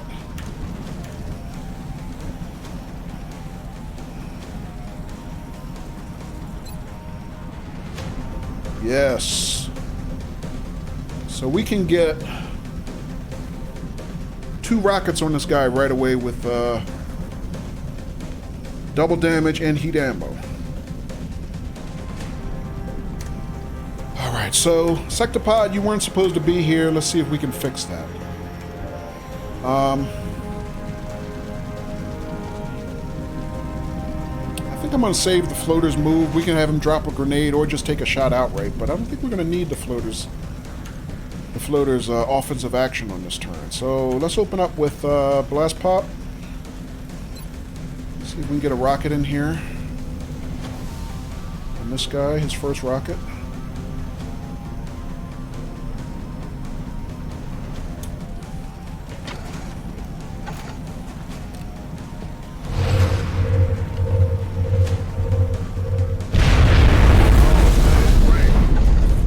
Good shot, Blast Pop. Actually, Blast Pop took out both of the... so there were 2 drones. So this guy can't heal right now, which is terrific.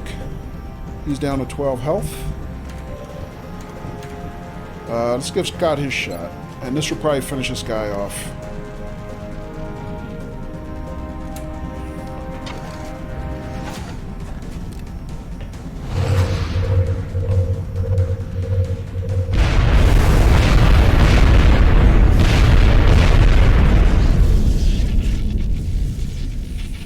Alright, burn in hell, Sectopod. Alright, good to have that thing off the board. Alright, so I think we're just going to have our floater overwatch.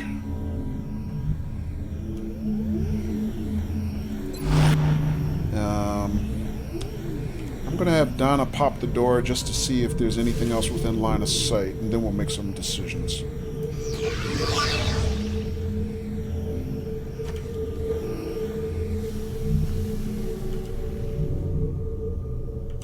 Alright, so she's got pretty good vision in most of the room.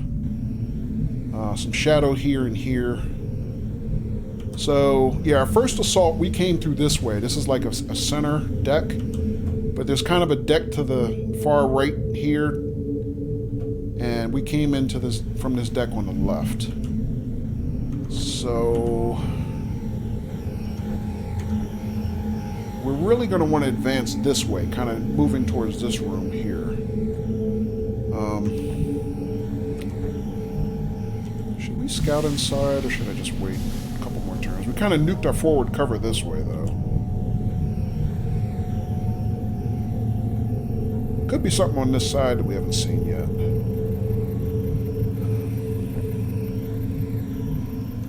Alright, the heavies have shot their wads. They can't do anything. I think... let me have Carter move up this way and scout. See what he can see. Alright, he can't see anything. Overwatch him. I feel, Commander. Daffy says BRB. Okay, Daffy's.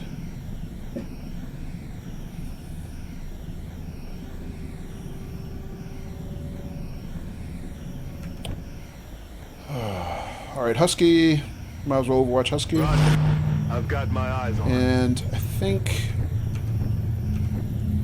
I would kind of move into this room just to see if there was anything else to clear, but... I don't think we're going to worry about it right now. So I think right now we start moving Raven and Donna up this way and try to advance going in this direction, maybe. Although, sometimes it's easier to kind of make your way into this room from the center. If you come from the side, there's not always great cover for your whole party, so... yeah, it might be better to move in and then at least have a couple of our soldiers come this way and enter from the center deck like that. So, let me think. Raven, that means Raven and Donna, really, so... let's see, Donna can move as far as maybe here. There's a little bit of forward cover here. Maybe I can put her there. What about Raven? Maybe put Raven here. Or maybe put them both about here.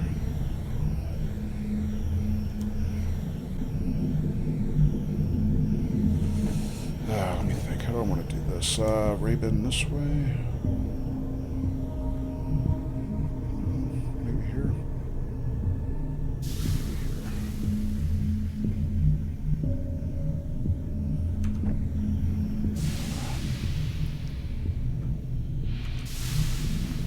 That's okay. Let me move him in from here. Alright, Donna's got a little line of sight to here and here. Alright, so there's nothing on this side. That's good. Alright, and let me move Raven in now. Kind of right next to Donna.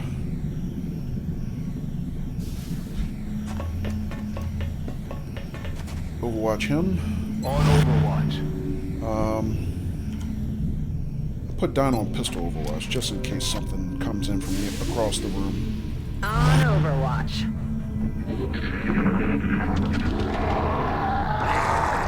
Alright, so I hear floaters and I hear chrysalids.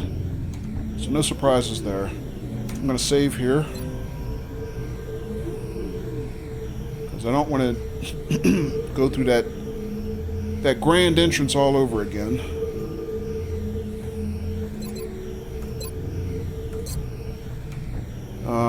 Anybody have an idea what our body count is so far? So we know from the hyperwave relay that we were expecting a crew complement of 23. Of course, that could be wrong now that we know the sectopod was here and the sectopod wasn't in the scan, so... Although I'm not used to the hyperwave relay being inaccurate. That kind of bugs me. Alright, so I can move Donna up to this center balcony on the next move. Can't get her all the way to forward cover, but I could get her to about here. Let's see. If I do that, I want Raven to go with her. Or at least somebody to go with her. Can Raven get to this deck? He can only get to about right there, but that might be good enough. Alright, in the meantime, I could bring Carter around this side. Matter of fact, let me bring Carter over now, just to see if he can see anything before we make the next set of moves. Alright. And now our heavies. And that... No, I almost forgot our floater was here.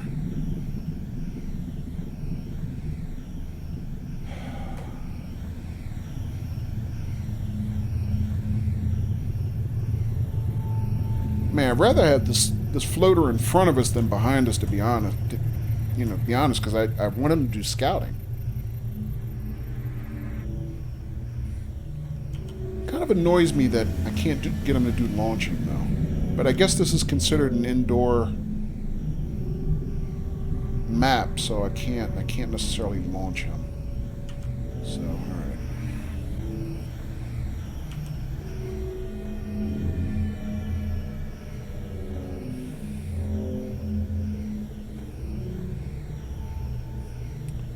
Alright, let me see what else. Husky, I think I like Husky where he is right now. I believe he'll have line of shot into this room. Line of sight into this room. So I'm not going to move him for a while, probably. Let me see about our heavies, though. So, maybe... How far can I dash our heavies? I can put one here.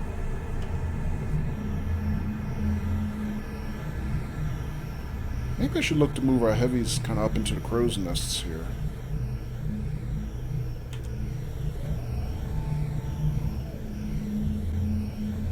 So maybe put blast pop about there, and maybe send Scott... Maybe I send Scott down here with Donna and Raven. Get him up here on the next turn. Alright, let me do something else. Let me get Donna to about here.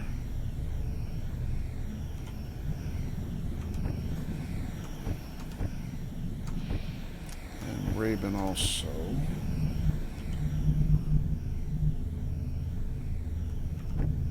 Alright, let me do that. Let me put Donna here.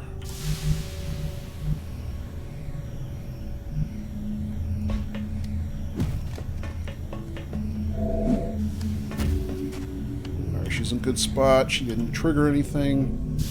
Even if she did, Donna still has the ghost armor, so we can get her out of danger with that. Let me see. Okay. Actually, Raven can move further now. Oh, okay. I guess Donna was in her path. His path. So let's move Raven up here to join Donna.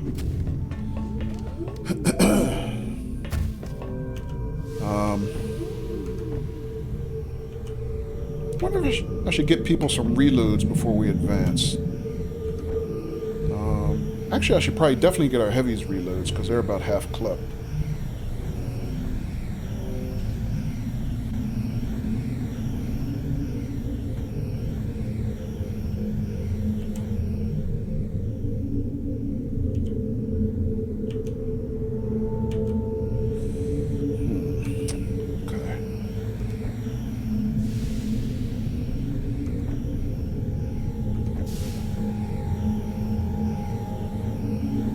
I'll tell you what, I'll Overwatch now, and if if we don't get jumped after this turn, Scanning. I will give everybody who's left reloads. Just to keep us fresh. Don't do that. Come get some. And in the meantime, that'll give me a chance to probably move up our floater that I want to get some reloads to. But I think I'm going to move up Blast Pop and Scott and give them reloads. And I'll maneuver the floater forward. All right, Blast Pop up here. Give him a quick reload. Rack tap bang. And Scott the same.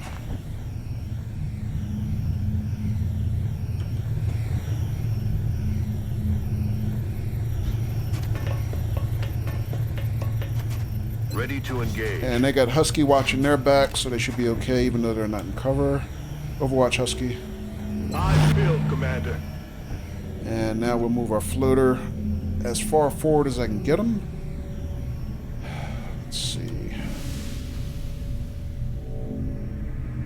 Because I really want him to scout. If I can.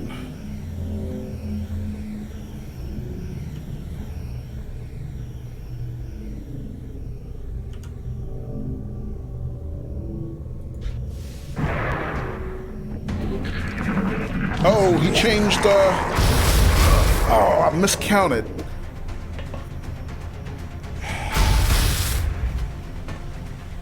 Alright, so Carter took a bad hit. I thought we had him for one more turn, my bad. That was an unnecessary shot, but Carter got a automatic revenge because of one of the perks he had, my bad.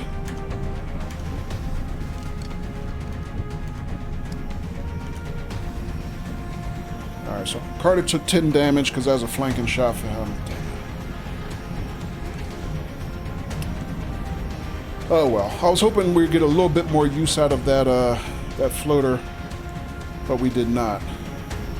But this gives me a good opportunity because I can do something I wasn't originally thinking about doing, is I can move up Husky a little bit and give Husky a chance to exercise his brand new psionic powers. So Husky should be able to get a kill on this guy with Mind Fray.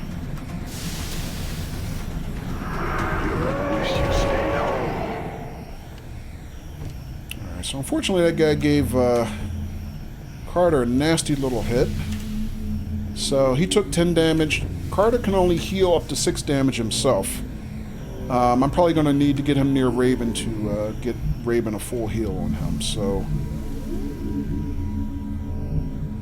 let me do that before we move too much further forward. So let me see. I can move Carter as far as here. I don't know what path he's going to take though. So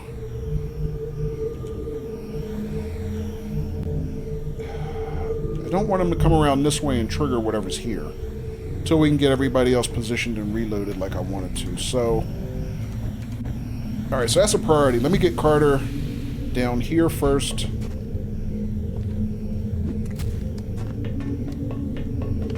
And then up here, I'll put him about in the middle. Hopefully he won't trigger anything from there. Alright, and let me see. Can Raven heal him from there, or do I need to move him? No, he's not in range. Alright, so I gotta move Raven up a little bit. He might trigger for something from this side, though. You know what? Let me not do it on this turn. Let me move him here and heal up Carter.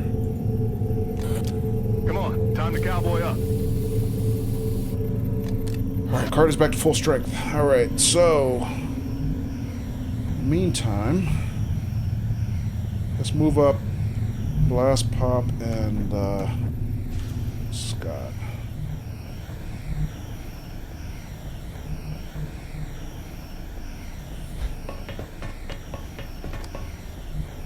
Got it covered.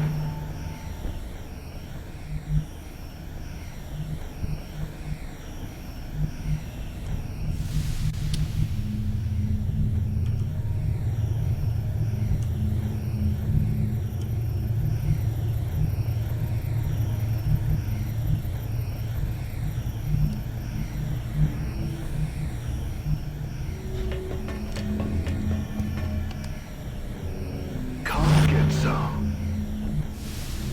Alright, I'm gonna leave Donna here and I think I'm gonna give her a reload while I can. It's killing time.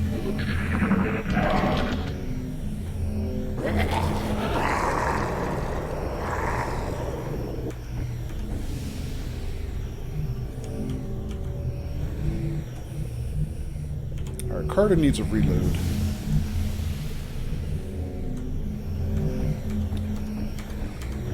Raven could use one too.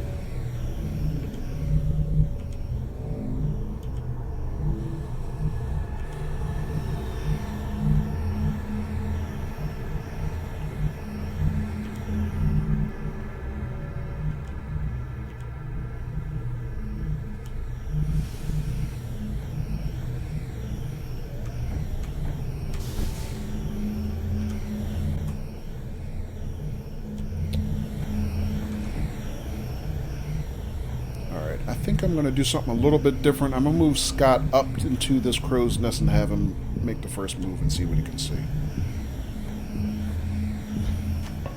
X-ray spotted.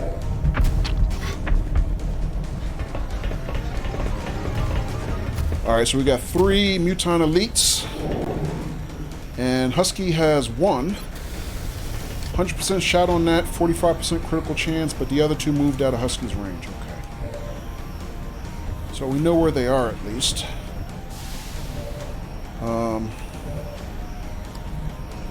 So Husky can see this, excuse me, Scott can see this one, and he can see all 3. Alright, that's good.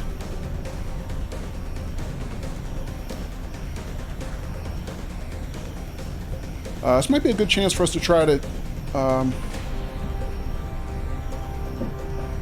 get a capture if we can manage it. Hypo says that name sounds scary. Mutant Elites. Yeah, actually they're called Mutons. M-U-T-O-N. And there's 2 grades of Mutons. We get the original Muton early game, and then we get these Muton Elites in the late game. And they have a lot more health and a lot more firepower. And they have tougher mental capabilities. So, for example, Raven has mind control, but he tried to mind control one last weekend and he failed. But hey, if at first you don't succeed, try again, right? So maybe we give Raven another shot here. Let me see what else we got. So Donna's got a full clip now. I can probably put her in a position to kill one.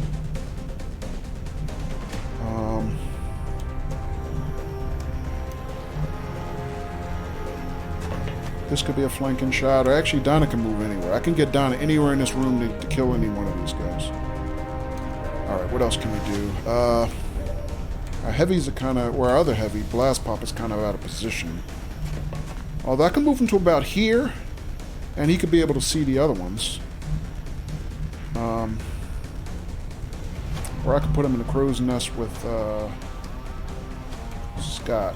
The other thing to worry about with Muton Elites is they have grenades. So we want to guard against clustering too tight if we can help it.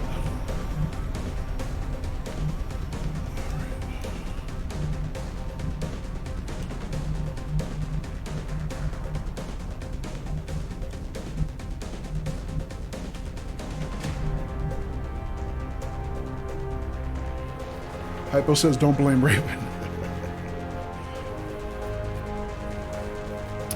Nude said, how dare Raven? But he failed? He tried. Yeah, these guys are mentally tough. Alright, since Husky can only see one of them, I think I'm going to give Husky a shot to take one out. If we can early. So let's see what kind of damage he does on this one.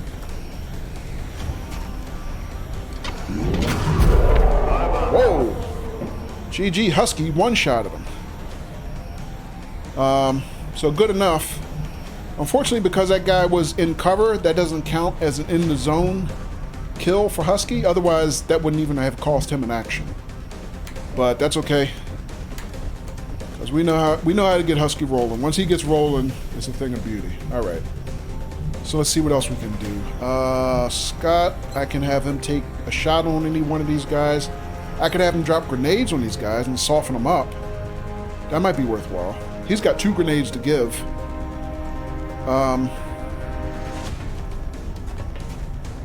Let me see if I can do that in a way where he doesn't destroy the forward cover, because we're going to need that forward cover in our advance.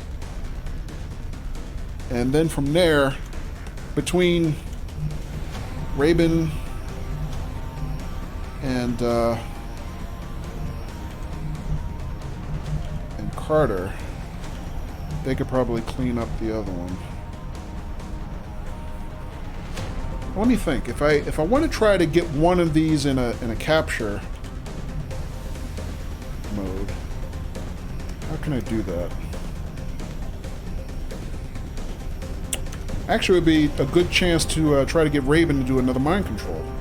So I can move Raven to about here, give him line of sight, see if he can mind control one. If not, let me think. Have Donna and Carter control the other one. Actually, you know what? Carter also has combat stem. He could maybe increase Raven's chance to mind control one by using a combat stem. That would temporarily raise Raven's will and give him a good second chance. Like Hypo says, give him a second chance. Yeah, I think it's worth a second chance. I'm just trying to figure out the best way to do it and still get the other one dead. So 55% shots on both of them. That's not probably going to be enough to kill them on one turn. It could, if he crits. Actually, there's no chance to crit right now, damn it. Just realized that. Let me see if I can get Blast Pop up on the play. If I can get Blast Pop in a position to maybe take a shot or suppress, that might help. Alright, Blast Pop also has 2 targets. Same percentage chance. 55%, but no critical chance. Why is there absolutely no critical chance? That's kind of weird. Alright.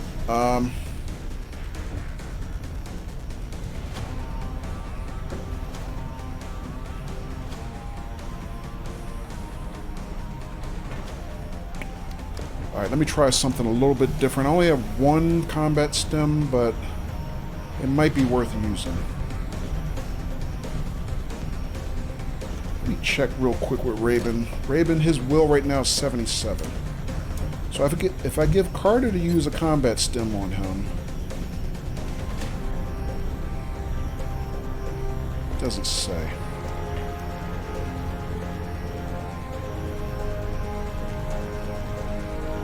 He could also use his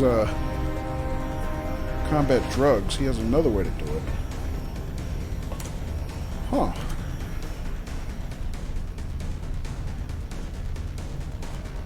Let me think about this for a minute. How big is his cloud?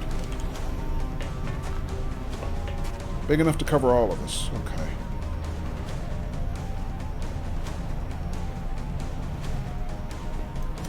Alright, let me give this a shot. I think I'm gonna...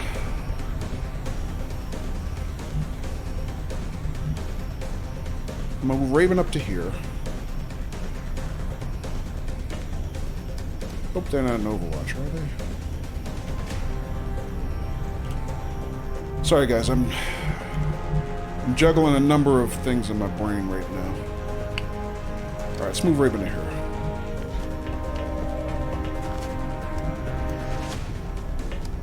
You know what? It's not going to work right now because they're still on cooldown. Raven's mind control's on cooldown. Never mind. I just made another. I made a small mistake. All right, no problem.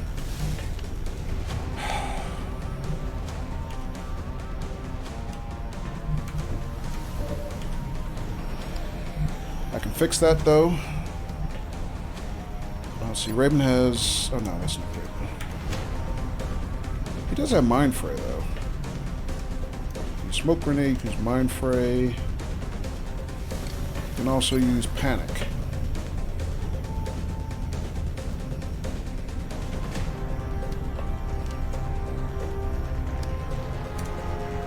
Panic could be dangerous because he might shoot Raven. Alright.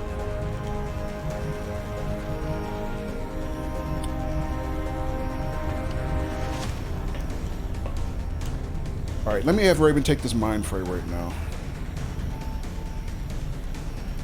Do some damage on the first guy. Wish you stayed home. Okay. Let's see, Carter. Now I can move Carter around to this side. He has both targets. 72% chance. He can do this one, that one. I need to save his move, though. I think I need Donna to wax one of these guys like as much as I can. As quickly as I can, rather. She can probably one-shot this guy.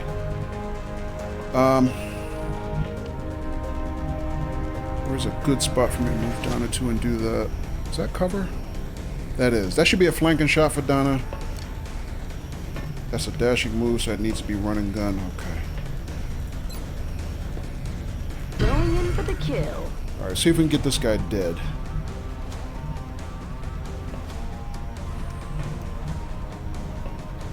Should I get closer? It's a bigger risk.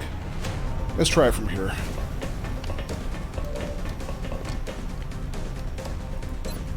Alright, that guy's flanked. She can actually, they're both flanked.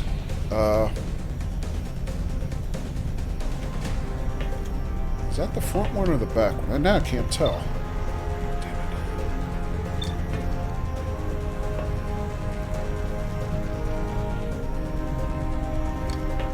Oh, it's the front one. He's under mind fray.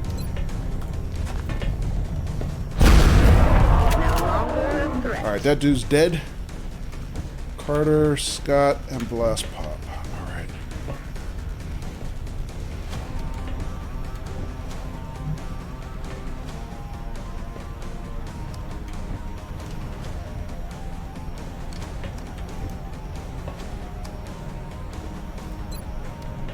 Could get a grenade on him, but I'd rather not nuke that cover if I could help it.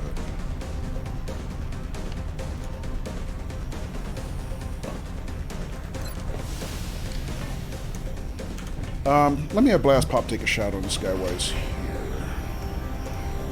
Or should I?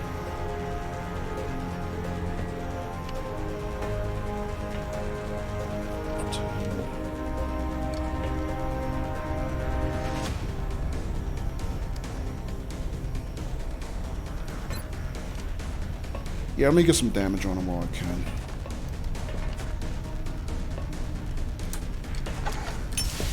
This. Alright, 5 off. Carter. Oh, he's out of cover. If I shoot him right now, how much? X-ray down. Damn it. Misclick. Guy died. Oh well. Got it covered. All I wanted to do was see how much damage he would do, and he... Alright, well, at least this misclick killed one of them and not one of us, so... Because I was trying to get his health down enough to then get a capture on the next turn, but... Alright. Well, maybe we'll see another one later. Who died? One of the Mutant Elites. Hypo, I was just trying to capture him, and Carter got trigger happy and killed him instead, so... Alright.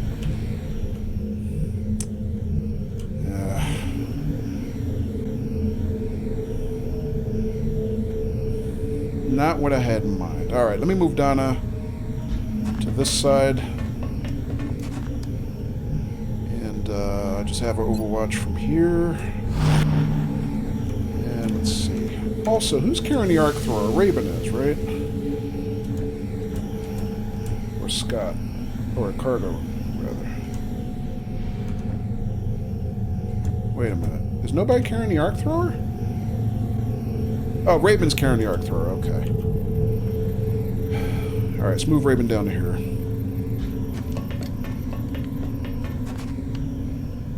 Roger that. Scanning.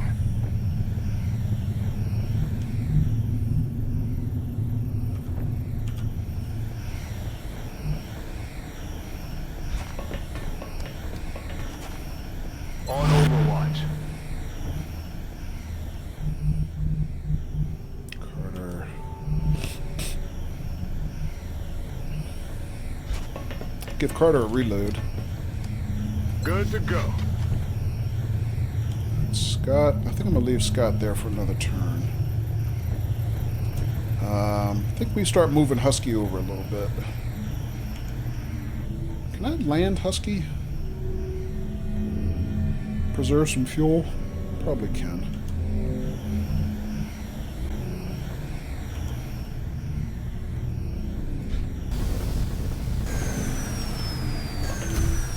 Rockets down. And I can get Husky back up in the crow's nest here.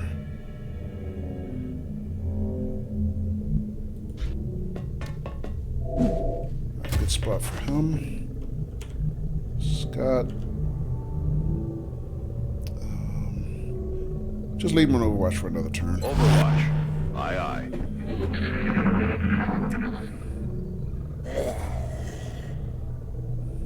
What was that sound? Floaters, chrysalids. Alright, so before we go through the next set of doors, let me see about some reloads. It's killing time.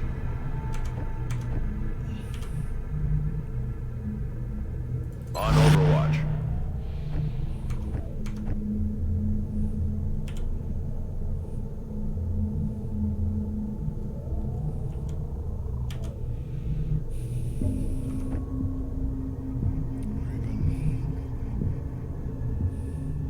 Ready to engage. I'm ready.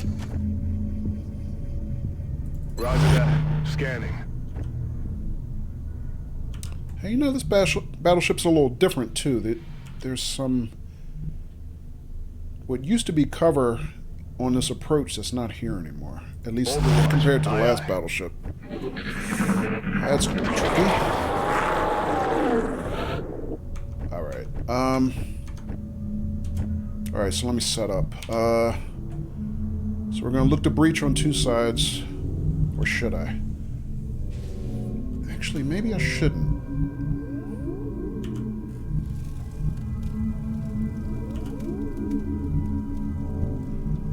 Okay, another way this battleship is different, I can barely see. The other battleship was connected here, so you could breach on two sides and still meet up again in the middle.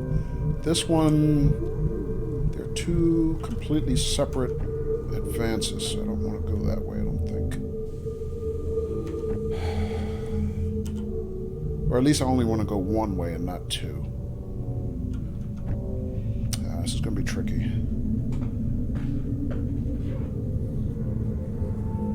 Hypocell, I looked the way you had me worried. Okay. Story says I don't blame him. I'd want that thing dead too. Yeah, but that wasn't my strategy. We have a outstanding objective to capture one of those guys, and that was a perfect opportunity, and I screwed it up. All right.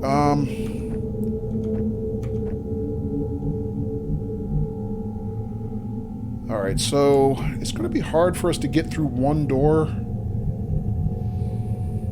but we're going to be weakened if we go through two doors and we're on two sides. It's going to be really tough, so... All right, while I'm thinking about that, let me take a quick save.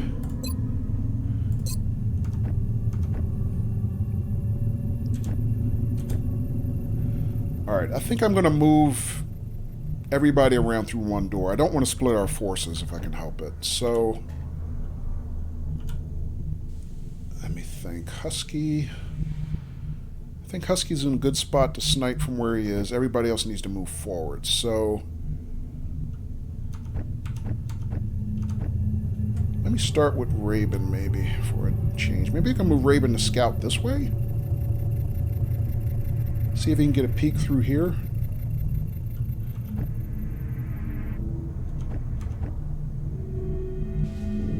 If I do that, I might want to do that last. Donna, I'm going to start moving Donna this way because I don't want her to...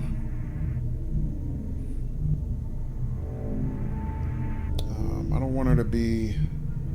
I want her to go through the door first, generally. So, I don't want her to be behind everybody else. So if I do that, I want to clear this area. Blast pod. Carter is now full.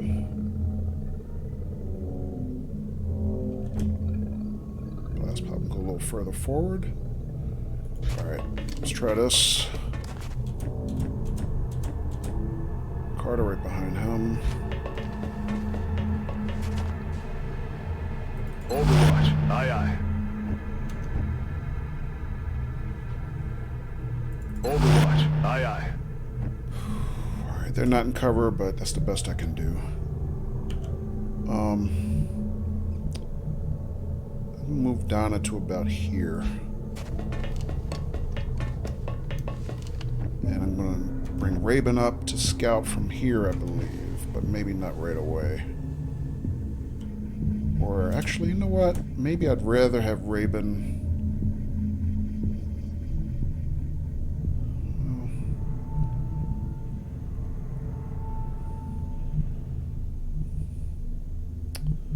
Let me think about that.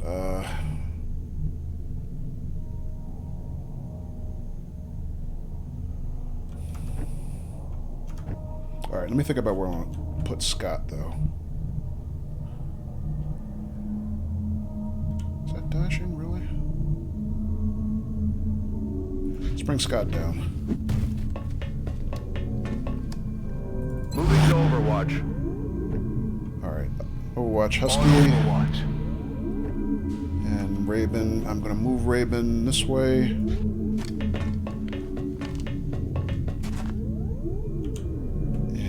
Overwatch him from there. Roger that. Scanning. So if something jumps us, we got a lot of Overwatch shots, but we're not in cover, which is what worries me. There's something out there. Chrysalids and floaters. Alright, Donna. Let's get Donna down here. Where's Donna?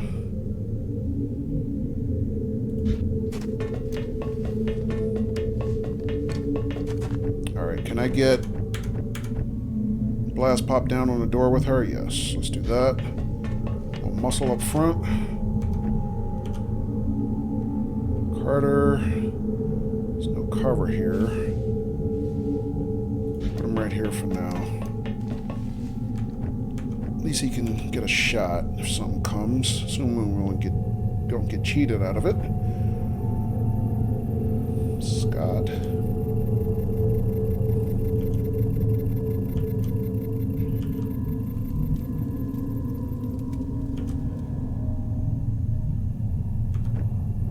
Husky's okay where he is.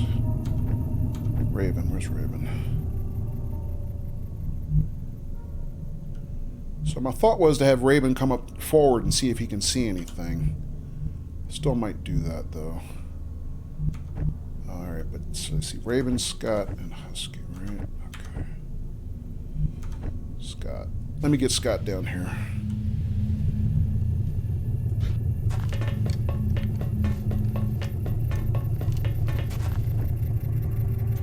Alright, Overwatch. Carter now. On Overwatch.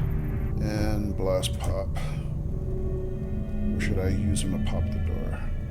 Let me wait. Let me see what Raven sees first, and then I'll see about what. I do a blast pop. On Overwatch. Alright, let me move Raven up now.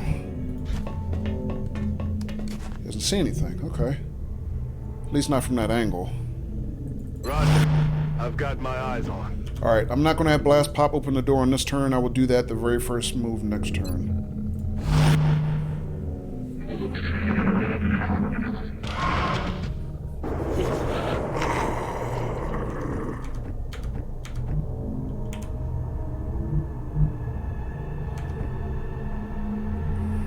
Overwatch. Aye, aye.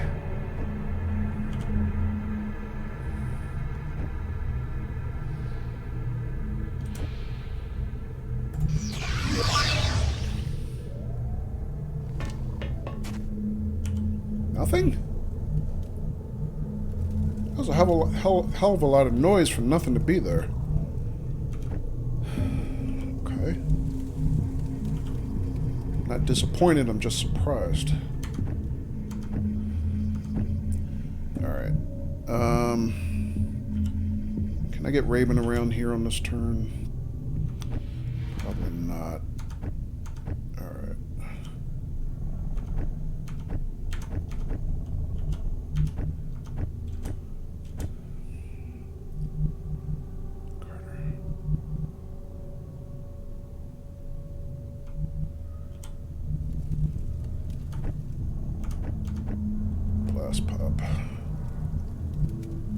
Alright, I'm going to move Blast Pop in first. Nothing. Okay. On Overwatch. Let's get Donna inside.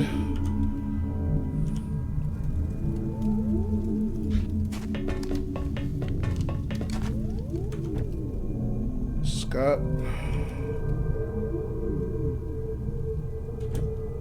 Carter. Where can I get Carter?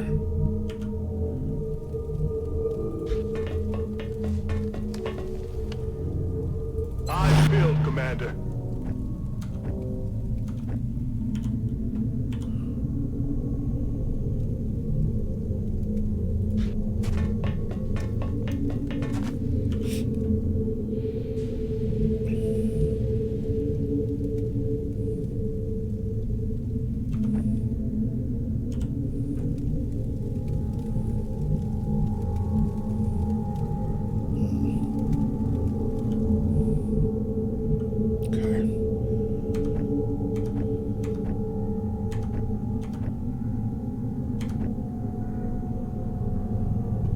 Alright, let me start moving Raven around this way. And then we're gonna, in the next turn, try to get Husky down. Donna says, I can handle myself. I can be a split force all on my own. Yeah, Donna, you probably can.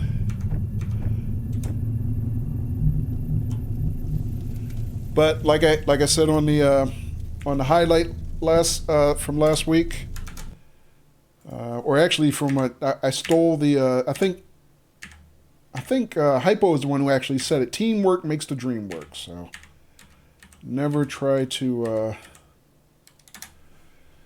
have people do things alone, even when they're OP like you are.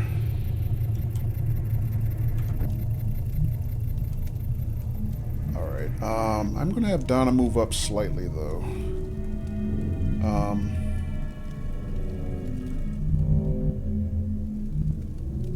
Where am I?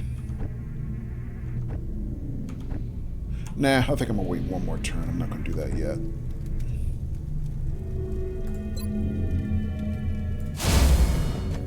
Roger. I've got my eyes on. Because I want to get Husky down here if I can. Try to figure out where I can put Husky. What was that sound? Whoa! So they're coming from the other side. Reaction shot from Carter. He missed. 2 more reaction shots from the heavies. Bye-bye. One's dead. They both fired on the same one. And oh, they're standard heavies though. I mean floaters. So at this point in the game, standard floaters are not a big threat to us. Let's see, Raven's mind control is off a cooldown. I could actually MC one of them. If I can get within range. Let me see about Husky. Husky, can you see any of these guys? He cannot.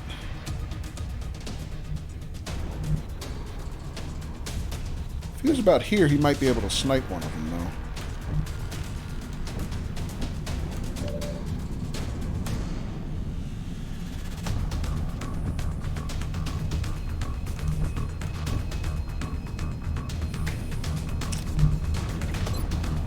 Oh, wait a minute. Nobody else has targets? Really? Oh, come on. I know we can see him. Somebody can see him. Oh, Carter can see him. That's what it is. Okay. No problem. So nobody else is really in peril right now except Carter, because they can't see anybody else.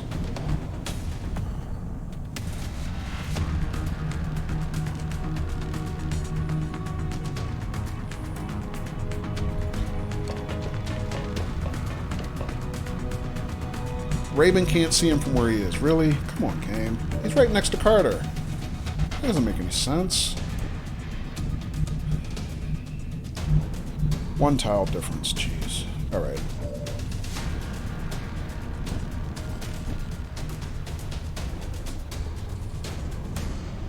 Alright, I was going to move Husky on this turn, try to get him into this room with us, but I think I'm going to leave him on Overwatch here. just in case they decide to come across at us. I'm on it. Which is not really what I wanted to do, but okay. In the meantime, let's see. I want to move up some of our crew.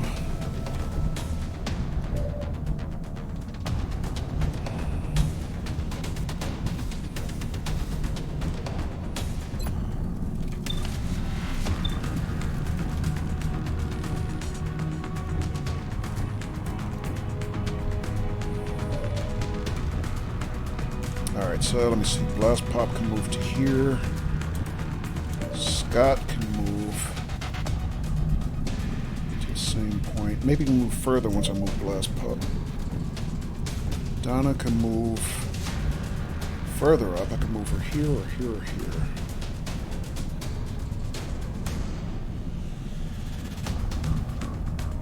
Let me move Donna to here.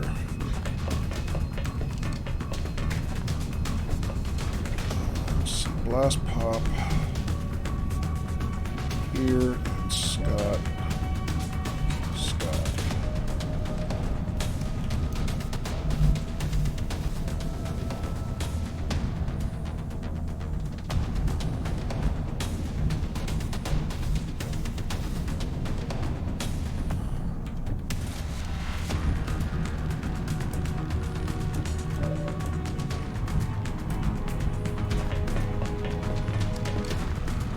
On Overwatch.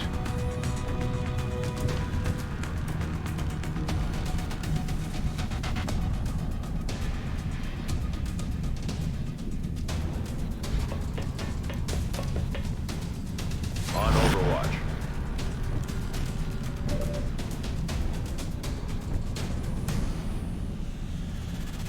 Overwatch. Aye, aye.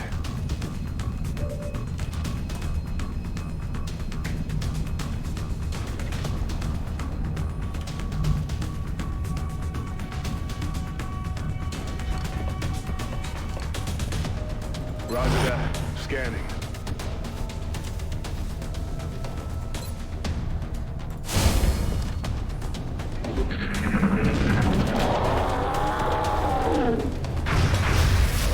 Alright, reaction shot on one. Raven got him. I don't know where the other one went. Quiet. Do you hear something? There he is. And Carter's got that one. He missed that one, though. Damn it. But that's okay. Everybody else is in good cover positions.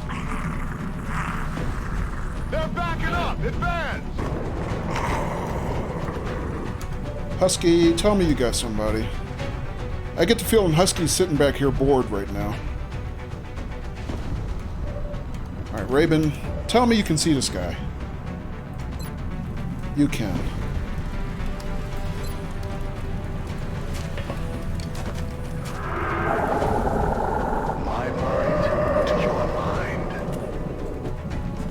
Alright, so Raven's got him MC'd. Let's see if we can scout a little better with this guy than our last floater. Alright, so now we can start moving Husky forward. No threats left in this area. So let me dash Husky as fast as I can.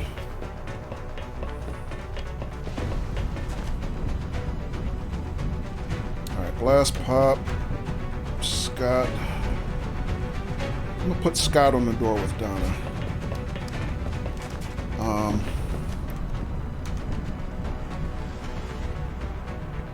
What I might want to do is, if I can free up a couple people, have them go up to this upper deck and scout this way before we pop the door.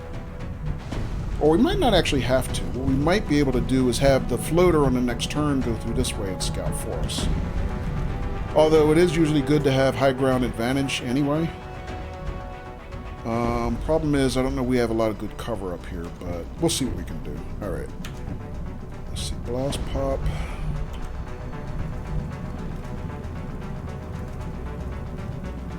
I think I'm going to move Blast Pop this way since Scott's got the door, and have him start working up this side with whoever I can pair with him.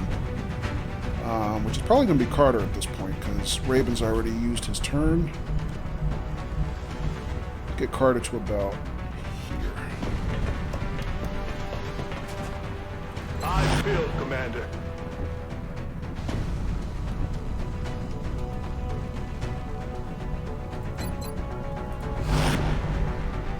Roger that. Scanning. Moving to Overwatch.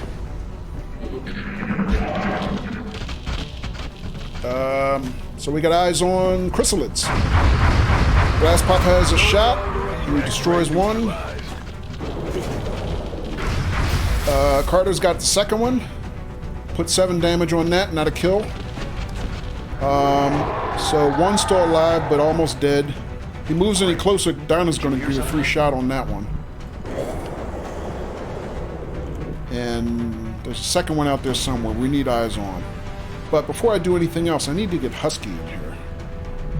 So let me get Husky. I don't know. I want to get Husky in here as fast as I can. Let's get Husky to about here. And out of all the people, I probably want Husky on this high ground more than anybody. If we can get Husky up here on the next turn, that should be really helpful. Alright, let's see. So we got our floater, we got Blast Pop, we got Scott, we got Donna.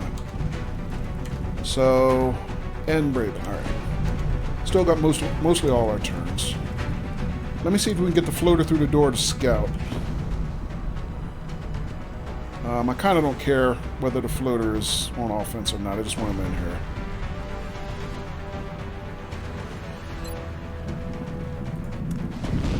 Put him in flight mode and hopefully he'll be a little bit more survivable. I just want to get him in here.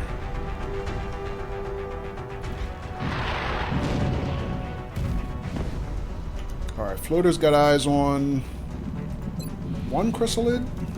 That's the one with full health. But not the other one, which I think the other one's like right on the door. Like right outside. He's probably right next to where Donna is, which is the worst place he could possibly be. But you know what? Since our floater's here, let's have him make himself useful. Take a shot on that guy.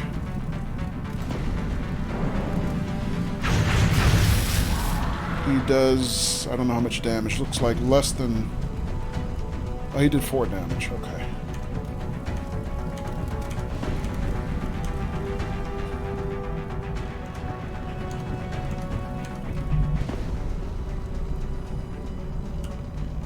Alright, let me think. So... I'm going to move Raven up here.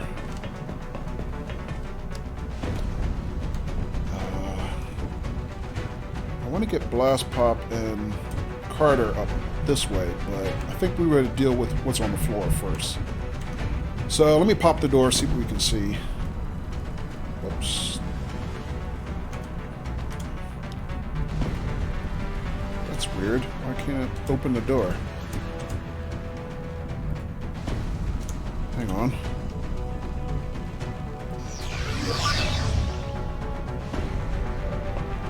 Alright, there's that one.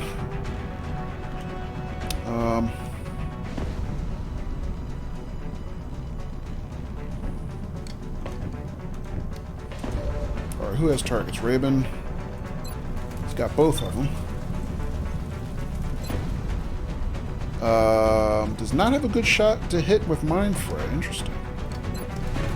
Or Panic. So Raven and Psionics don't really work too well on chrysalids. Alright. Shouldn't be surprised, I guess. Donna, who can you see? Both of them. Alright, let's get rid of this one. Oh, that's not Donna. Damn, that was Scott. My bad.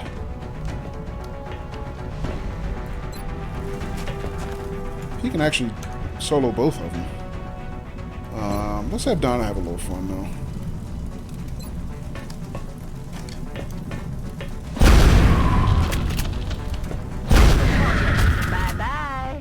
Bye-bye. Moving to Overwatch. Alright, so... let's put Raven on Overwatch. Moving to Overwatch. And then we'll send these other guys up around here to kind of scout the way for moving Husky on this side. If I can.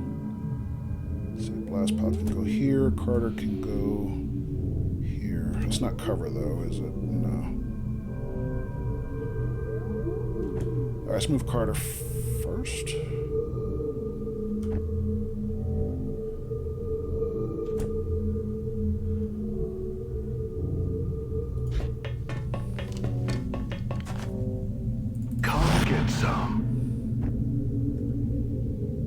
think I'm gonna dash blast pop forward a little bit.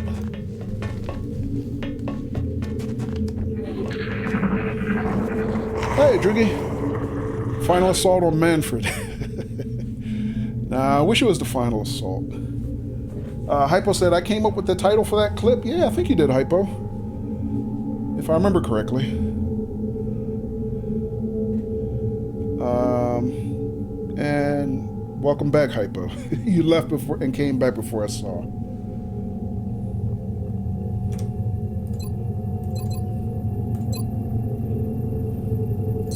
Alright, let's see if we can get Husky up here now.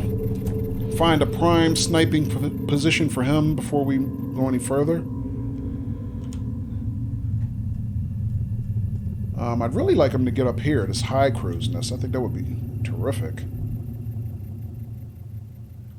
I don't think we're going to find any other aliens up here, but you know what? I shouldn't assume. I should probably have somebody go up there and scout for him. Let me do that. Let me start moving Carter up just to make sure things up here look okay. Alright, and let's see about Husky. Or actually, I might not have to move Husky that high up for him to be in a good sniping spot.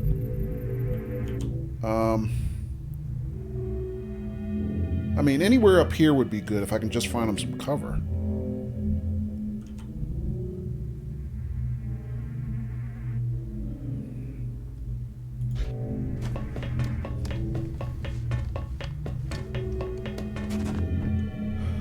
Alright, oh, we got a friendly neighborhood floater still here.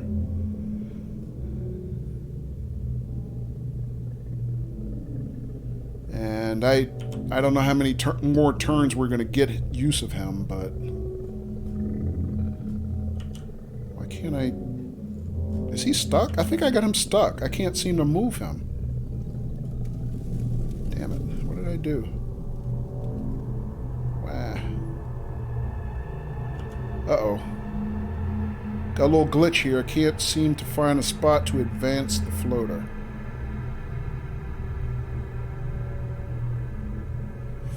Let me come back to him. Where else do I need my crew? So, let's see. Scott here, maybe, and Donna. Let's move Donna to here. Scott.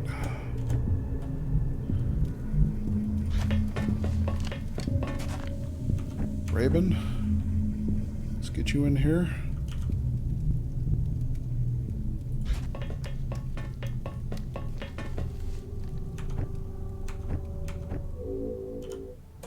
Blast Pop. I wish I could move him to forward cover, but I don't seem to have any. Well, I could dash him to cover. I could move him to about like here. Which I usually don't like to do. Matter of fact, I don't think I'm going to do that, because nothing's active right now.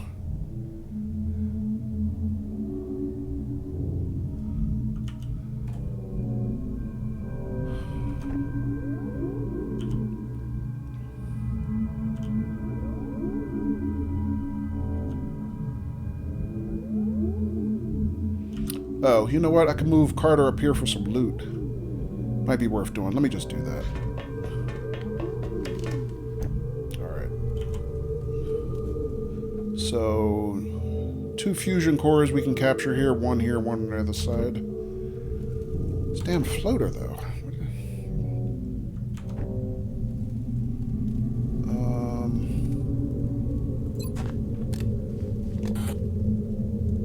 Got it covered. Eyes peeled, Commander. Overwatch. Aye, aye. Alright. I changed my mind. I am going to move Blast Pop forward. How far can I get him? Let's do this.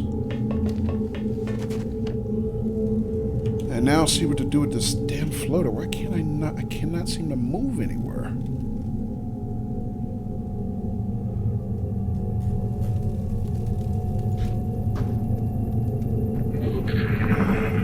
That was weird. That took a double move out of him. That's weird.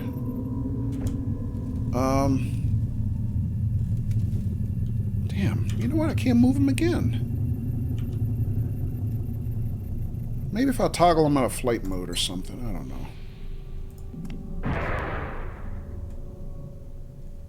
Can I move him now? Apparently so.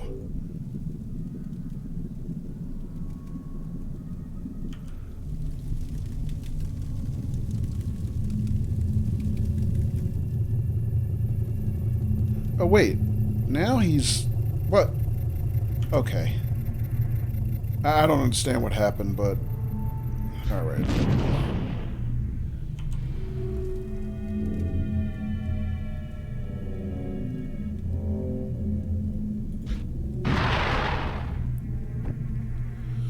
Weirdo floater.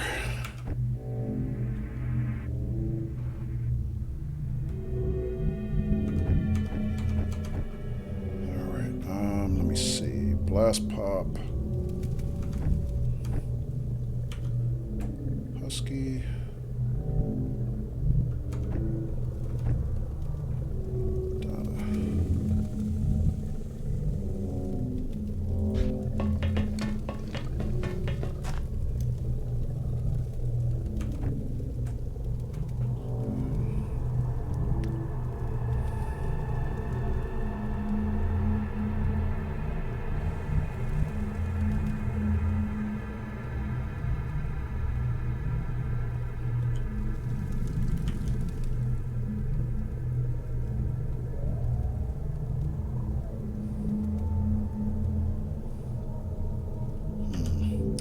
I don't have a good place to move Scott to without dashing.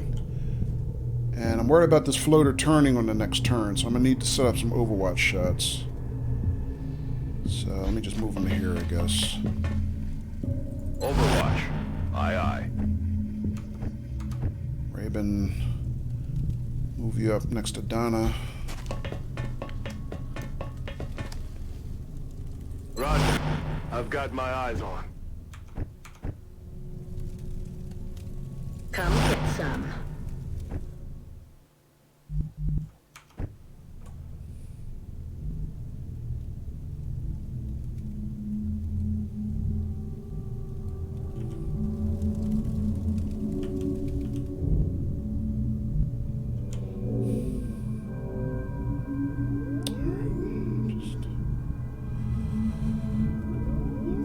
A lot of great spots.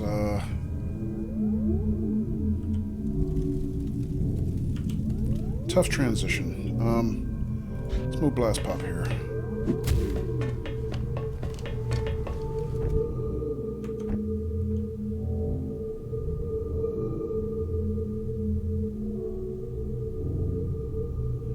I'm actually not... I don't think I'm going to move Husky on this turn. Because if that floater turns, I'm going to want Husky to shoot his ass. Alright, let's just move Carter as far down as we can get him.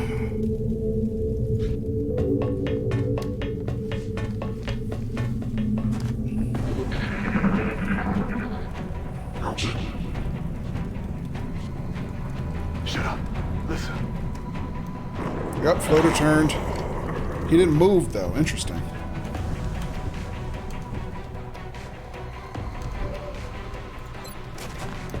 Alright, no problem. Easy shot for Husky. Matter of fact, that is a, I believe that's an in-the-zone shot for Husky.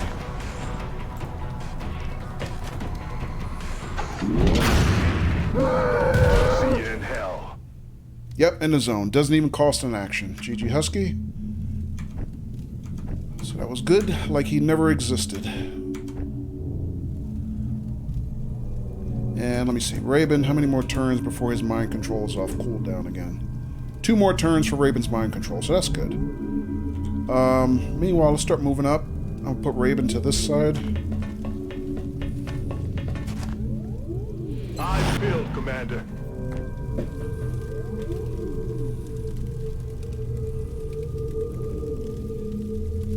Druggy says, is Kojo in the zone? No, I'm not. Husky Ninja's in the zone.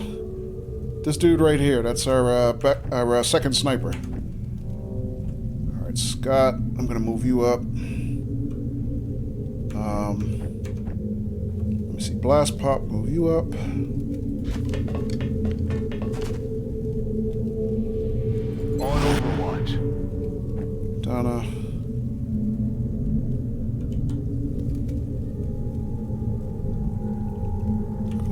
Donna to about here and get her a reload. Rock and roll. Carter. Double time it.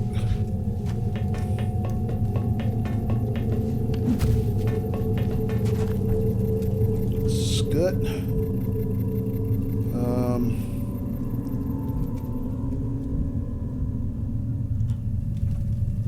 Let's put Scut here.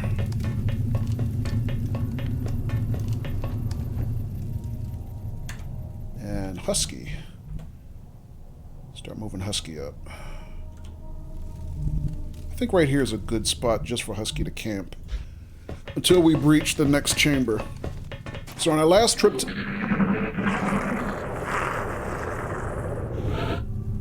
Our last trip through the battleship, we did not actually have to go... This was our last room. But this particular UFO, there's another section, another couple sections back past this room, so... Much longer mission than the last time. And I wish I'd have been keeping a body count, because I'd really like to know how many enemies we've already whacked, so I know how many are left. Alright, let's move Raven up.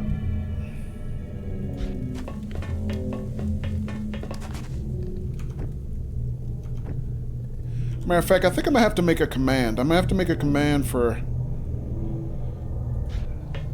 If I can get somebody to volunteer in chat to start keeping a body count when we go through these really long missions like this. Because it would really be helpful to know what we have.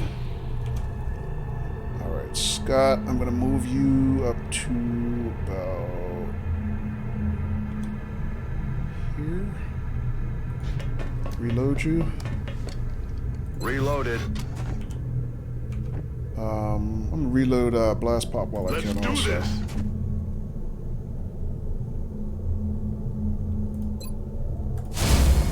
Alright, Carter. I need to move you up. I need to give Carter a reload. Rock and roll.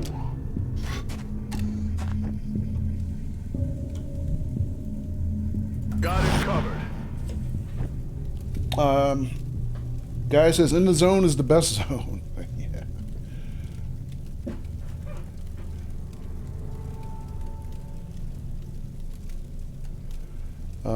Druggy says it stopped raining, so I snuck out on the bike. The air is like a sponge now, though. Ah, okay. Cool, Druggy. How long was your ride today? You volunteer, but you get lost past one. Your contract forbids math on weekends. Oh, okay.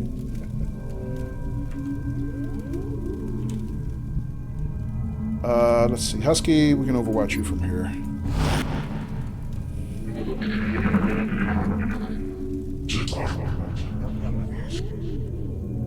Hey, you hear anything? Yes, we hear it, we hear it, we hear it. Alright, so we got some floaters left, and I think I know what that sound is.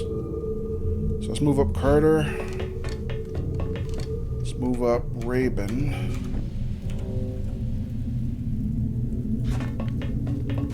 And I think we're going to breach, guys.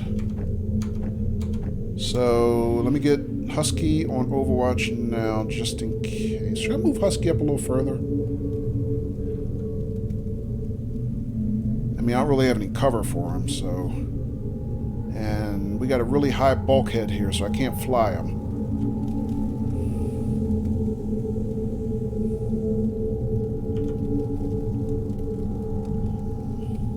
There's some baby cover here. You know what? Let me move him up just a little bit.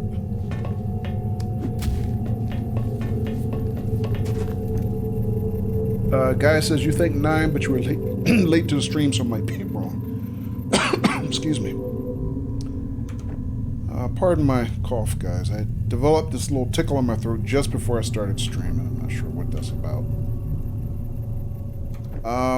No, I don't think I'm a breach on this turn because I wanna get Husky set up, and he's not ready. So Back in. Eyes peeled, Commander. I'm on it.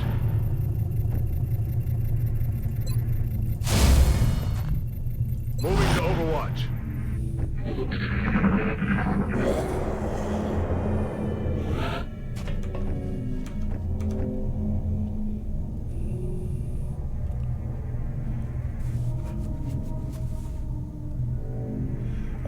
Doogie says crashing though. Finding the older I get, the earlier late gets. Going to try to get some sleep. Heading on the bike early tomorrow. Okay, Droogie. Have a good night. And good luck with your ride tomorrow.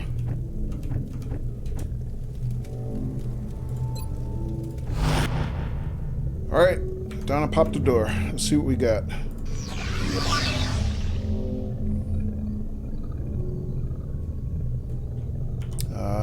Still nothing. Got some burning fires, and that's about it. Huh, okay.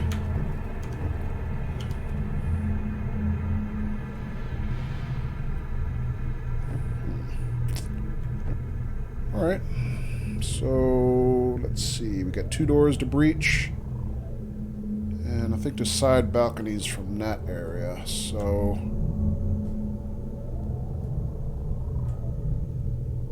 Alright, so the bridge of the ship is up here. I know that. The question is, what's the best way to advance?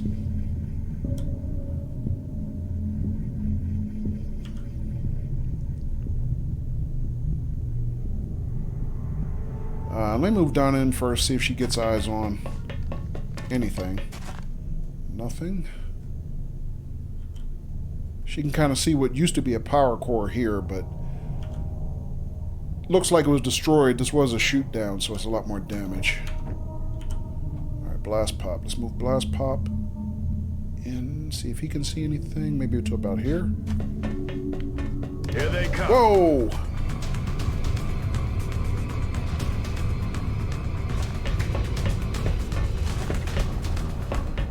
Oh, Blast Pop's in a bad spot, but luckily he still has another turn. I can move Blast Pop out the way. Alright, does anybody else have targets? Donna can see the Muton Elite.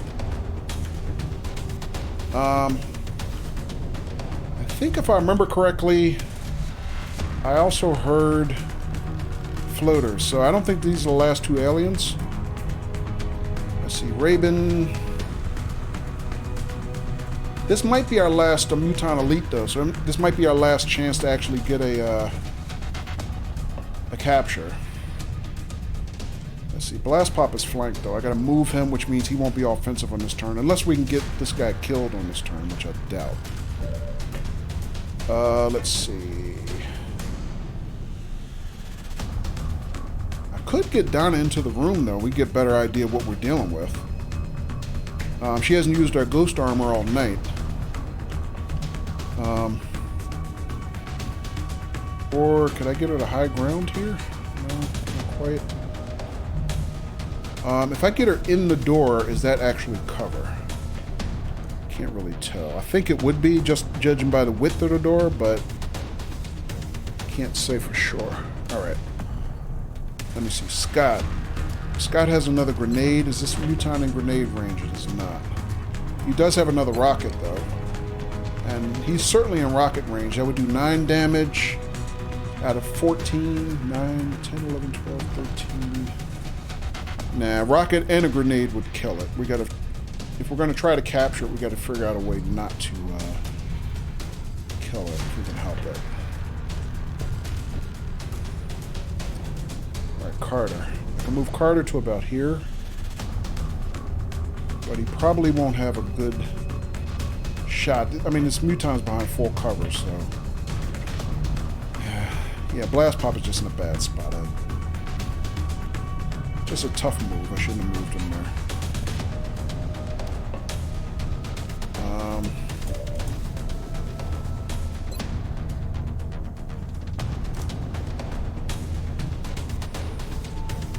Husky, do you have a shot by any chance? No, doesn't. Actually, Husky was on Overwatch, so that's not going to work. Let me see about Raven. I can get Raven into about here. That'd be a good cover spot. He could take a good shot, but wouldn't be a high percentage chance to hit.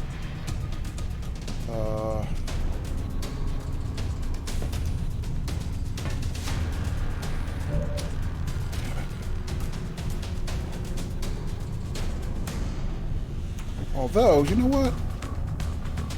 Scott, if I send Scott's rocket in here, would he remove this guy's cover? I mean, these are pretty tough bulkheads, but...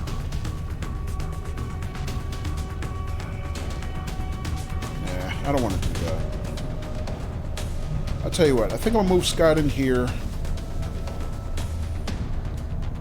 And maybe have him suppress the Muton. I can move Carter to... I can't move Carter that far. Damn. Can I move Scott somewhere else where he can suppress? Probably not. I don't think you have line of sight from here. Guy says, I think the door is not cover. Okay. Kojo, try not to kill him this time. Yeah, it's a tough situation. I might not have a choice. I mean, these guys have a lot of firepower. They're carrying heavy plasma rifles, just like our heavies are. And, yeah, it's going to be tough. So, I think I'm better off to have Blast Pop drop back, maybe. I mean, I'd probably rather move him up here and put him on this door. I might be afraid of him getting jumped from this side, though. But that might be a better risk. Any place else, like if I put him down here to cover this side, he'll get flanked. Alright, screw it. I'm going to move Blast Pop here. Alright, so... Scott, I can move him in here to suppress this guy. I can move Raven into about here to Overwatch. And then I could move Carter. Actually, this is Carter's best spot. But I won't be able to suppress if I move Carter here.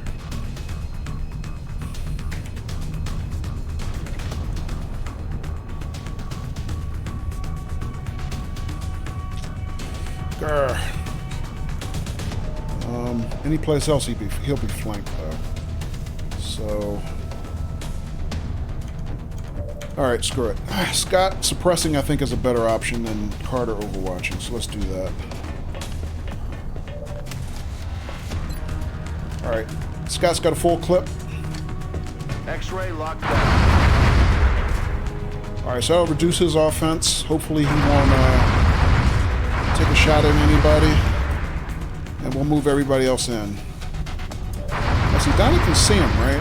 Yeah, which means he can see Donna. So I can't leave Donna here, at least unless I ghost her. But I don't think I want to leave her here. I think I want to get her... If I could get her in the room, that would be pretty badass. Get her about right here so she could see. That might be better, actually.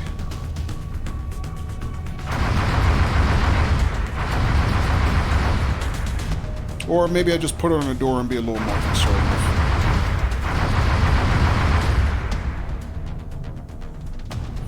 What else we got? Ribbon and Carter.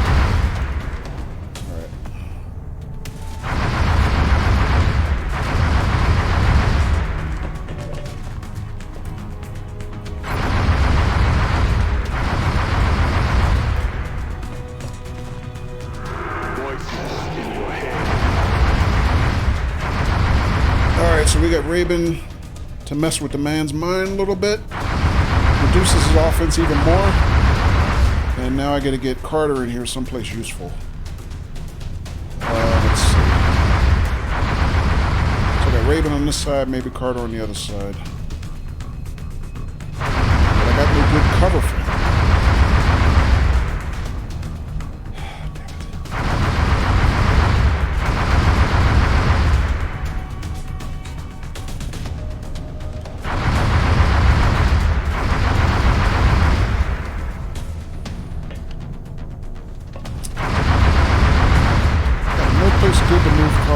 really tough. So let's just put him.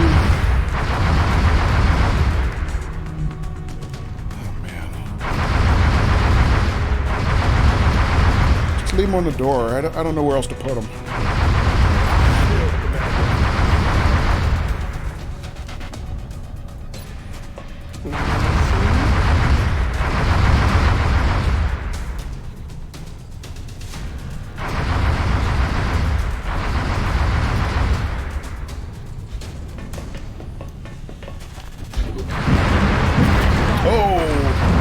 Floaters. Which side are they coming in from? On the left. Alright, so Carter gets a reaction shot. These are heavy floaters. So that was kind of what I was afraid of when I moved Blast Pop to this side. That something might jump him from that side.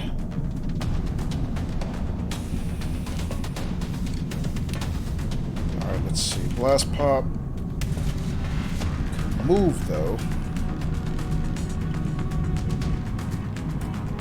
How far can he move?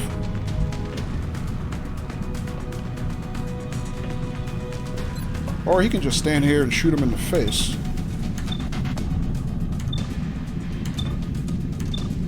Alright, he can probably solo one of them. And then who else has shots on the others? So Scott, looking at that guy, he's got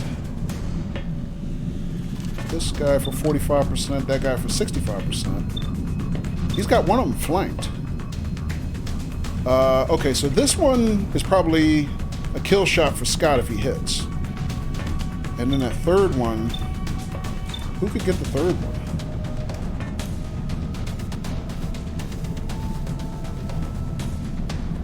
Alright, so Scott has a 100% chance to crit this guy, and not that guy, even though that's the flank guy? That's kind of weird. No, that's not the flank guy. Oh, God. Alright, let me see. I need somebody to get that one in the back dead or otherwise neutralized. Raven, who you got? He's got this guy, he's got that guy, he's got that guy. And the one in the back. That might be a good shot for Raven. But that still won't keep Blast Pop from taking a shot because he's not in cover. Let's see. Rocket would not be a kill shot. Blast Pop could suppress him, but then he couldn't get the other one dead. Alright. But it does have two flanked. I don't want to move Blast Pop in the room because who knows what else will activate. I don't want to do that. Let me see. Scott, could you still suppress if I needed you to on the next turn? Yes. He still has enough ammo to suppress for another round. That might be useful. Let's see what else we got. Carter. Here and there, but no, not the other two. Alright. I could move Carter in, though? Maybe here? Could get flanked, though. But not easily, necessarily. Okay. Alright, we really gotta get Husky up in here. Alright, I'll do that last. Donna... She has no targets right now. If I move her just a little bit, can she get a target? Nope, no targets. Damn.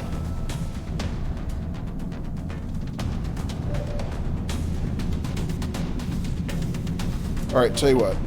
Let me have Scott take his best shots. See if we can get Blast Pop out of trouble.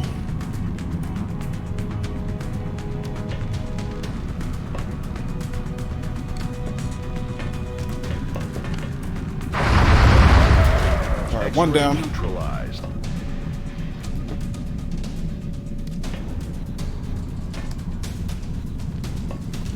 Blast Pop can probably solo the other two, one of the other two.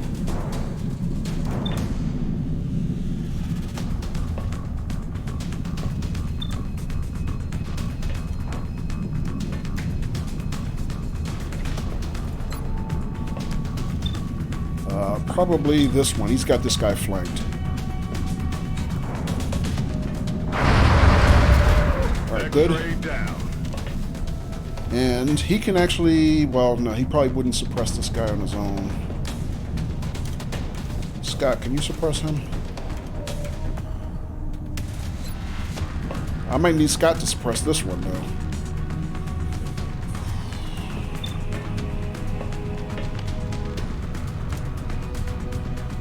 Alright, what else can I do?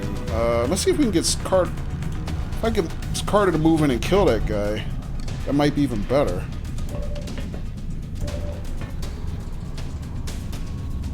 Raven, what can you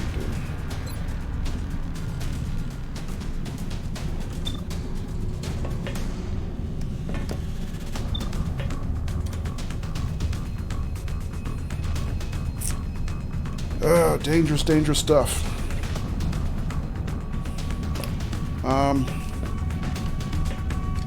Last pop, you're at risk of taking one shot from this guy. But... also, you might be able to solo this guy. Screw it, take the shot. Oh! He's down. GG Blast Pop, he soloed 2 of them. Like a boss. Alright, so back to just worrying about the Muton at this point. Woo! Heavies are earning their pay today, guys.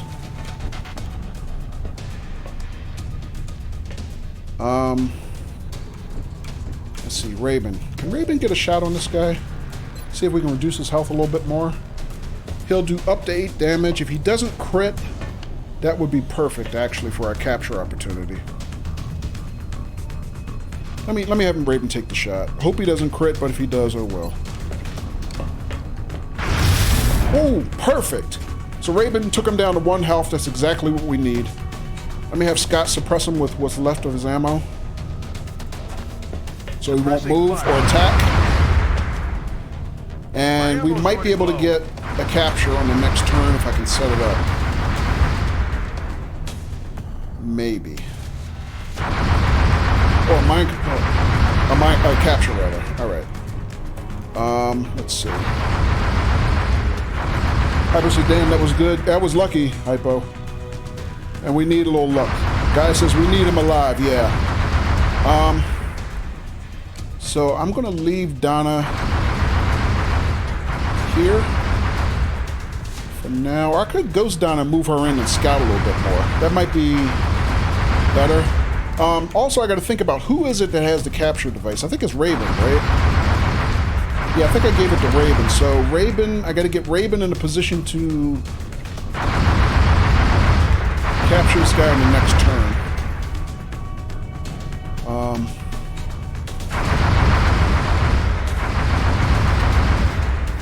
I think he can do it from here. He might be able to move up to right here and zap him.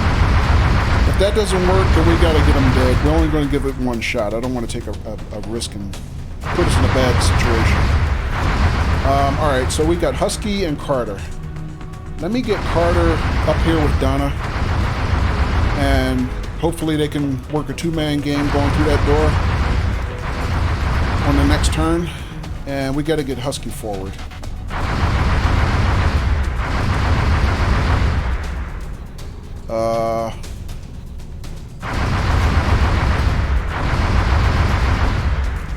If I move him here, can the Muton see him? Probably so.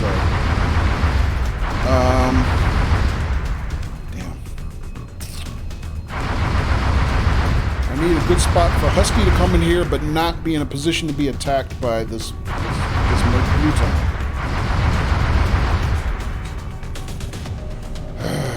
It's not gonna be easy. But I gotta risk it. I gotta get Husky in the room for the next turn, because we're gonna need his firepower for the ethereal.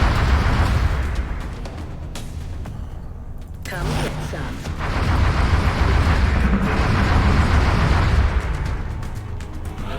All right, so he didn't attack. That's good. All right, Raven. I gotta get Raven into position to do a capture. Where's Raven? Can we focus on Raven? Before I do anything else, let me save here. That's a lot of work. I don't want to lose it.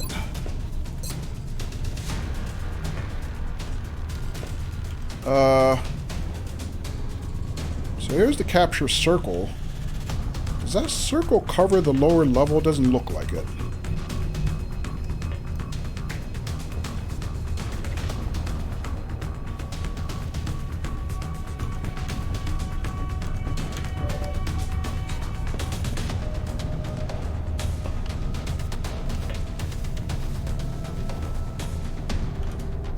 Alright, I think I'm going to get Raven up and in the room to make this capture.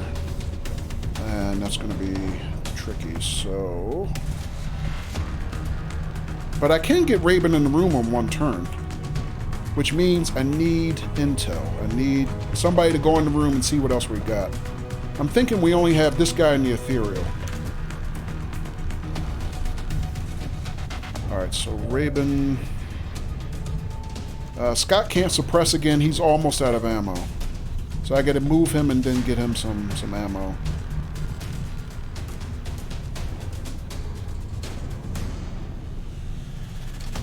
Let's see. Husky. Husky, do you have any targets right now? You do not. But I can put Husky in flight mode.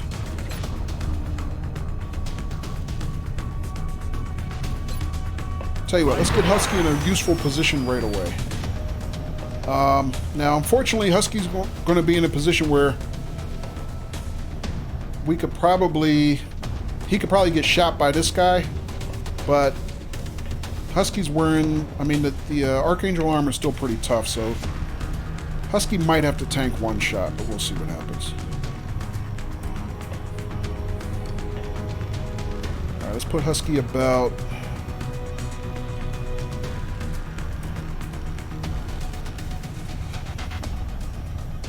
Right here should be fine. Alright, he can see that guy, or can he? He cannot. Oh, interesting. Alright, that's interesting. I didn't expect that. I don't know why. He should be able to. Maybe I put him too high? That's weird. I don't understand that. Alright, XCOM is weird with lines of sight. Alright, so we need some intel. So, I gotta ghost Donna and get her in the room. We gotta figure out what we got.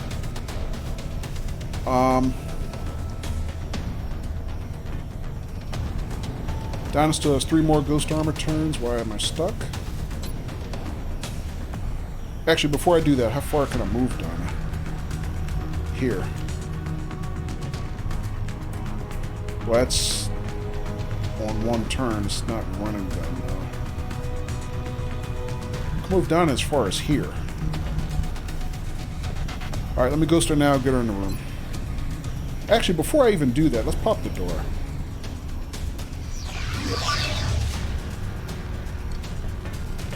No eyes on. So the ethereal booked. He must be back here somewhere. J-Rod said, I've always wanted to play this game.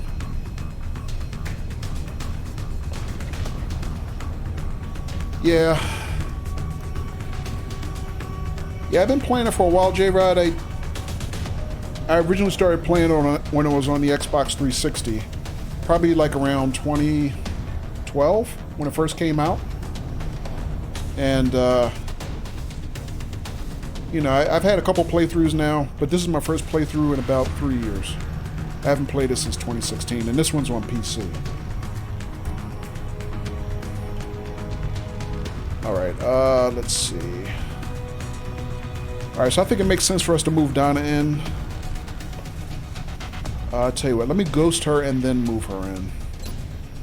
Hope this works. Of course it works. Battle tested. Oh, so there's our boy. Here's her ethereal here. Does she have eyes on the rest of the room? So yeah, she got balcony on this side. Can't see so well on this side, but we know... At least we think this is probably free, because this is where the floaters came from, that last group.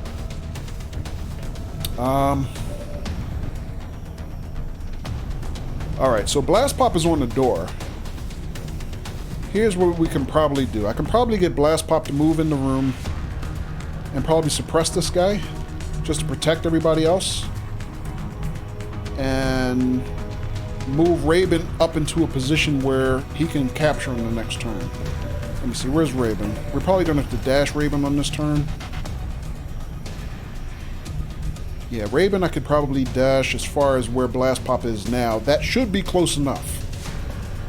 So the risk is the Ethereal might mind control any of these guys. That's the problem. So he could potentially take over Blast Pop on this turn.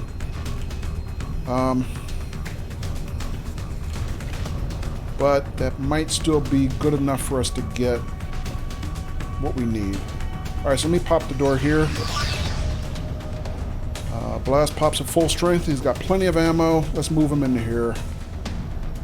And get him to suppress this Muton. Roger that.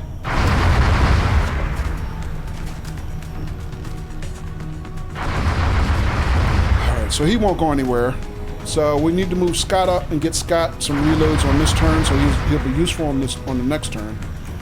In the meantime, I want to move Raven about here. Hopefully he won't be in a place where the Ethereal can see him, and then on the next turn he can slide right in and get the capture, hopefully.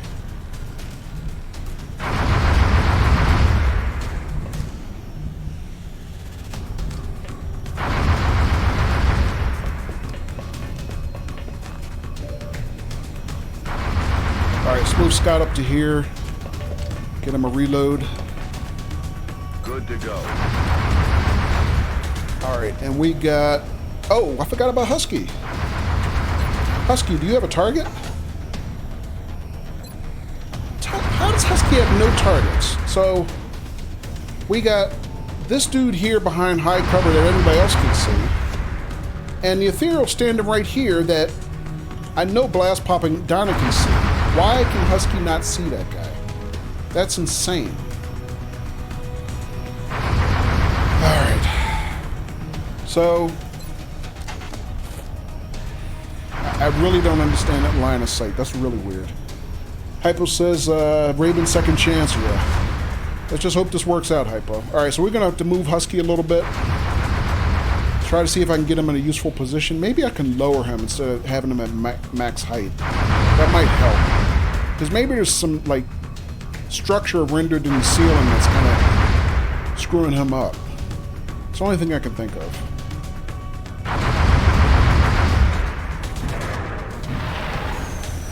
He still has no targets. Oh, yes, he does. No, he doesn't. Oh, yes, he does. No, he doesn't. Does he? Alright, well... We used this turn. Did I make 2 moves? I didn't think I did, but I guess I did. Alright.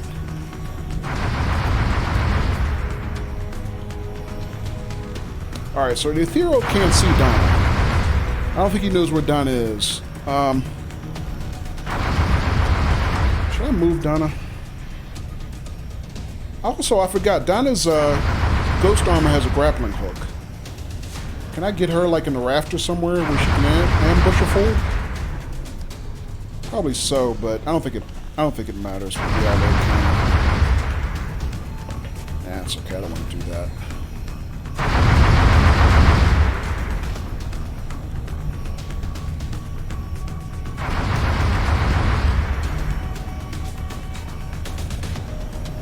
You know what? I think I'm gonna put this dude.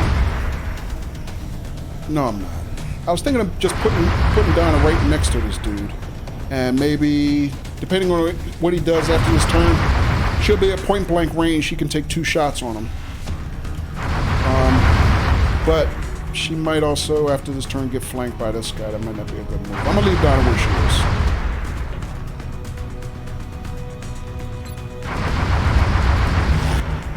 is. And Carter has no targets, but I can move him inside. Let's move him here next to Donna.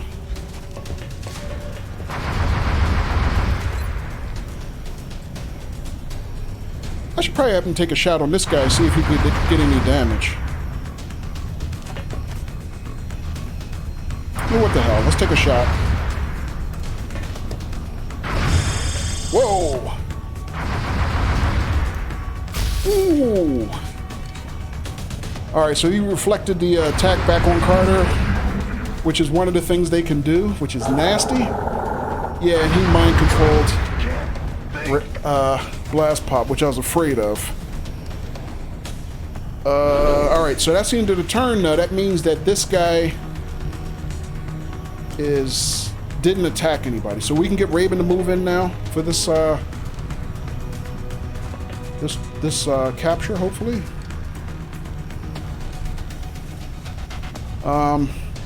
The risk is going to be that he's going to be at risk of from the ethereal, but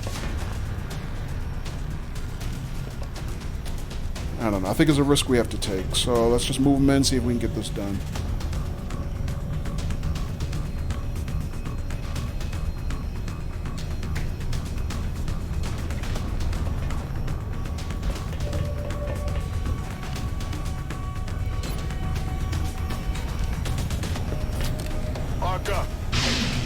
Alright, we got that one, thank God. Done.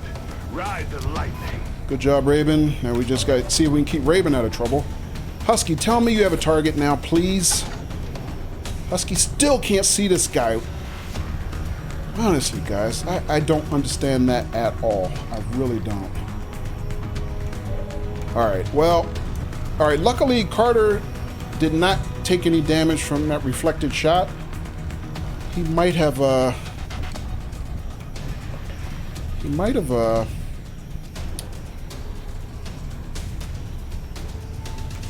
I guess he missed with the reflection. Alright, so here's a problem. So now Blast Pop is mind controlled and he could flank Raven. Oh man. I actually didn't think about that till just now. Crap. Can we get this guy dead some kind of way?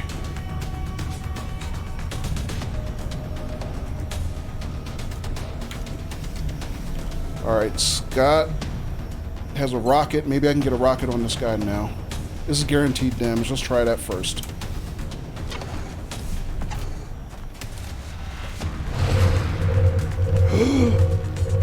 Oh. Whoa, his ammo looked like it got stuck on the wall. I thought it was gonna backfire or something. I never saw that before. Alright, Husky has got to... I got to get Husky in an offensive position because we're going to need his firepower. I don't know. I don't know how this is going to work, guys. I'm just going to have to push him in here and see what we can do.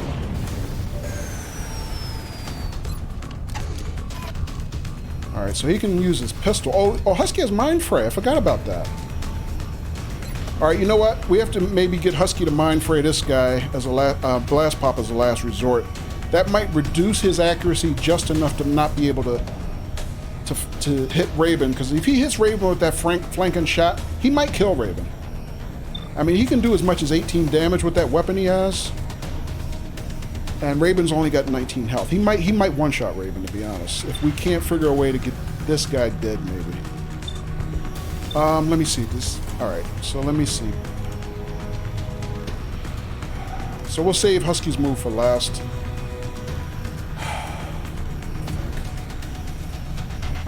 Donna maybe can solo this guy. Let me do a running gun. We have to put Donna right in his face and see if she can do him in. If not, For the kill. well, I don't know what we can do. We'll have to see.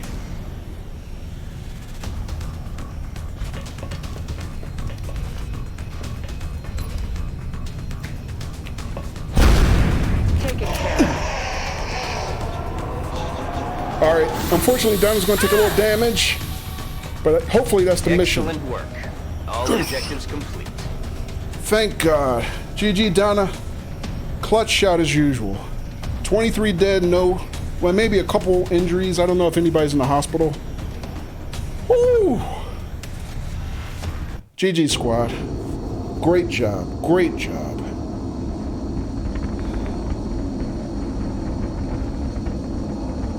Man, I need a drink, guys. My heart is kind of going like this right now. I was really worried about Raven at the end there. Oh, man.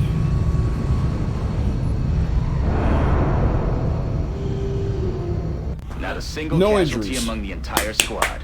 That takes a solid effort. No injuries. So the Titan armor tanked. Tanked all the damage we needed it to. What a mission. Thank you, Barrows. Yeah, the battleship missions tend to be epic. So I'm sure if, again, we got all our max ranked soldiers here. I'm sure if we could have got any promotions, everybody would have got a promotion because that was epic. The only person that technically could have got a promotion was Husky, because Husky's working on the side progressions. But he only had one psi attack, so that's usually not enough to level up in one mission. But at least we got him working it out. GG, thanks, folks. Appreciate it. Excellent work, Commander. Capturing the alien subjects alive allows for a much wider range of experimentation versus the expired specimens. So we finally got our Muton Elite. I think that was the last alien that we needed to capture. He was the last one on our most wanted list. And with that capture, we also got yet another heavy plasma rifle. So we built two, but we've captured two of these now from our various mind control or capture events with the heavy mutons, or the Muton Elites rather. So we had 3 floaters, 6 heavy floaters. Ooh, that's never a joke. 3 Muton Elites. Felt like more than 3. Was it really only 3? I could have sworn it was 4. Oh, we captured one. Okay, yeah. 1 cyber disc, aka Donna's Revenge. And we wrecked the ethereal corpse, aka Donna showing off. And 3 chrysalids. And the 1 sectopod, which was not on the scan. So that sectopod wasn't supposed to be there, plus 4 drones. Lots of alloys and Illyrium. Only 51 weapons fragments. I would have hoped we had done better there. More flight computers, power sources, and some damaged stuffs we can sell. And 2 new captured fusion cores. Okay, so battleships are long, epic missions, wrought with peril, but you also get, lots and lots and lots of loot. Alright, so save there.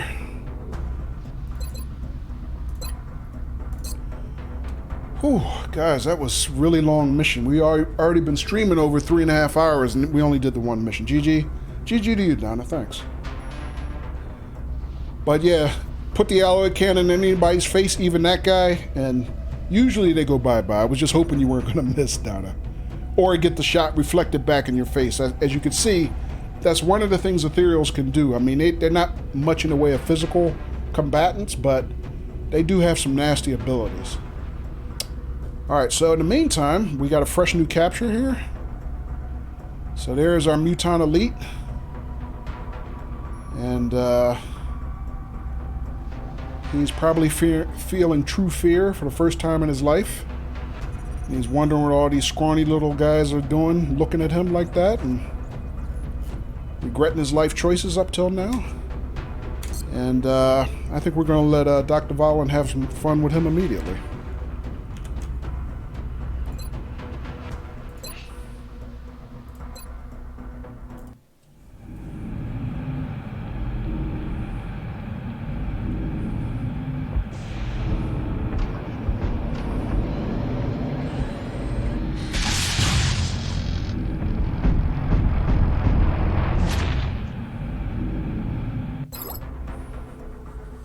Alright, so RIP Big Red. So with that, we get a weapons technology research credit. I'm not sure exactly what that gives us. Let me just scan the research notes real quick, see if there's anything interesting.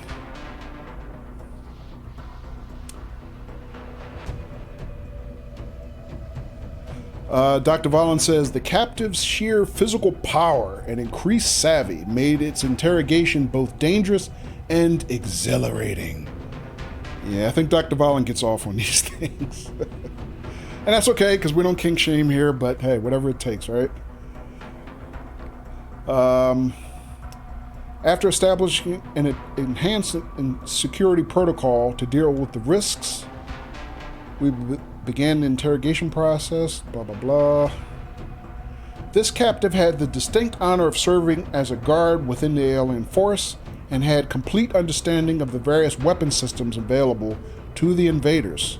With this knowledge in hand, I believe this information will greatly reduce the time we spend researching and developing advanced new weapons. Oh, okay. Well, that's what the credit means then. We can, I guess, get our weapons researched and built faster. Unfortunately, we've built most of the advanced weapons for the rest of the campaign already, so. But hey, better late than never, I guess. Alright, GG, Dr. Valen. And is there anything else we want to do right now? Nobody's in the hospital. We're 10th of October. Let's see what's on the calendar. 2 more days before we get our last volunteers out of side testing. Including hypo. And some other stuff on the list there. You know, let's see if we can get to that point. Alright, so more results. These are our final round of side tests. Let's see if anybody else tests positive for the gift.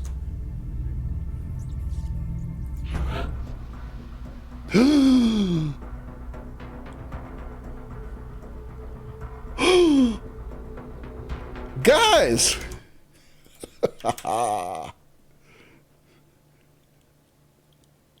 Are you reading? Are you reading the list there? Can you see that? You're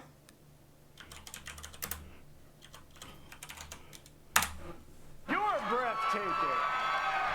You're all breathtaking. Hypo, you did it. You did it, Hypo. You have the gift. Says it right there in black and green. Colonel Caden O'Hyrule. So Hypo was in the last group to go in the chamber. He was terrified. And Hypo has the gift. So we have 4 psionic soldiers, guys. I don't think I've ever had more than 3 before. And there it is. Colonel Caden O'Hyrule, call sign Hypo Junkie. So we'll give him his first psionic training, which is Mind Fray. GG Hypo! And that is it. So that's our squad. That's our size squad. So you usually need only 1 to carry into the end game. And the one I was counting on was Raven, because Raven, well, basically, he was the only foot soldier that had psionic power. The other 2 are our snipers, Daffy's and Husky.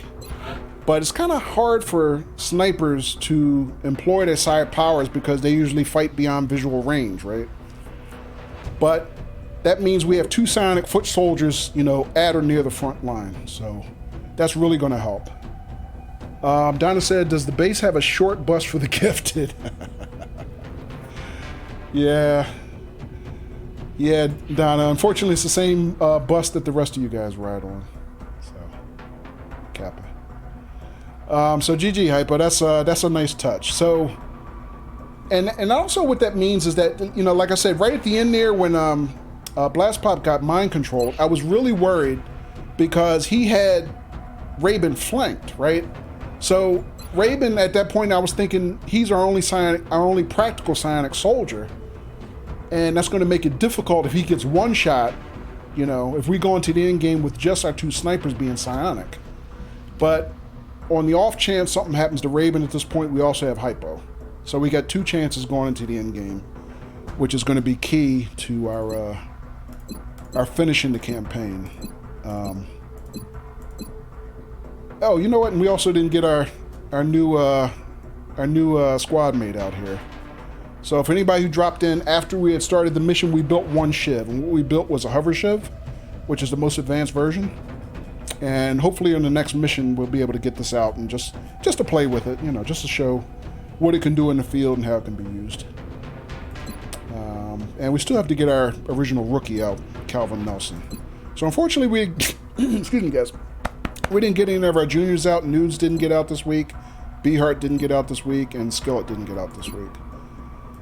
But, you know, that battleship pretty much took up the whole night.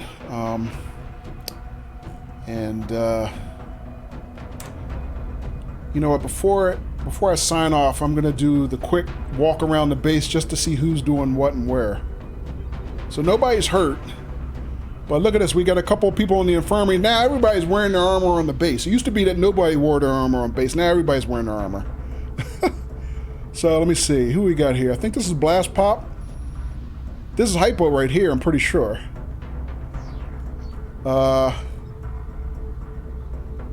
In the bar, here's Nudes. And here's our rookie Calvin Nelson, who's always in the bar, but he's never even been on a mission. I got a good mind to cut that guy from XCOM. Stay out of the bar till you earn some stripes, dude. Hitting on Nudes. How dare he?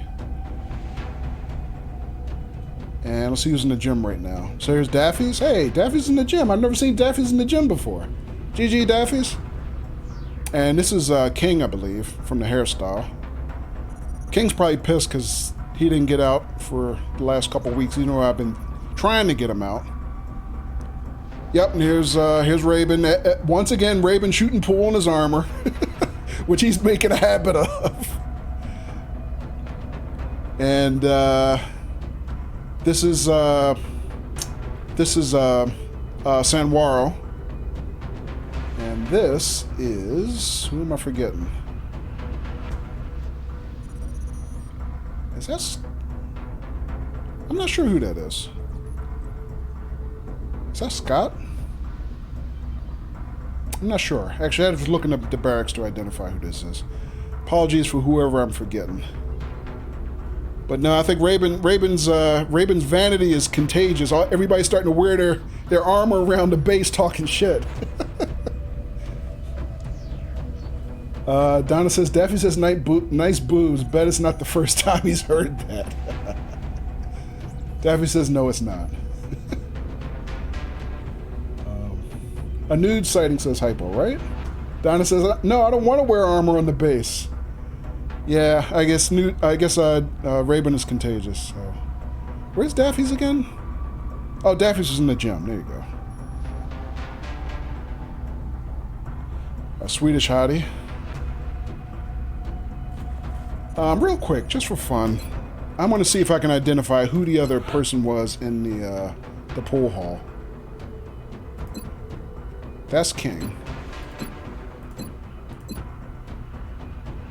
Raven, Donna, Zhang. Oh, we got Zhang out the tank, but Zhang unfortunately did not have the gift. We never see Husky, or at least not much anyway, because there's no mistaking Husky with that hairstyle. Carter? Carter's blonde. It wasn't Carter. Skilly? No, more hair than Skilly usually has. Oh, it was Beehart. I'm pretty sure it was Beehart. That's who else was in the pool hall. Yeah, it was Beehart. So apologies to Beehart. I didn't recognize him at first glance, but yeah, that's who it was.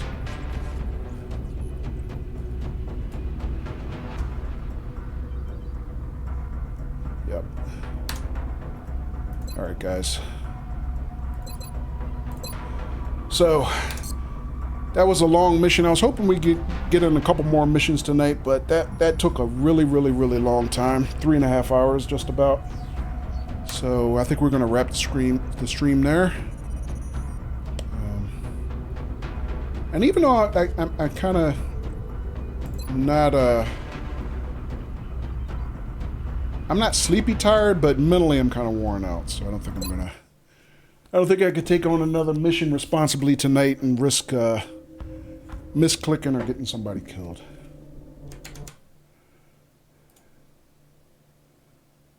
All right, guys. Folks, thank you guys so much for hanging out tonight with that, especially through that long mission. We're getting down to the nitty-gritty now. I mean, by the time we start, seeing battleships like that routinely, we're a sneeze away from the end game. And I think we're very ready for it. The way we kind of walked through that battleship and didn't even have so much as a nosebleed, we're very much ready. Especially now that we have two frontline psionics. We got Hypo and Raven. Good God Almighty. No, thank you, Ethelbros. I appreciate you guys dropping in. You and Story dropping in, hanging out. Good to see you guys.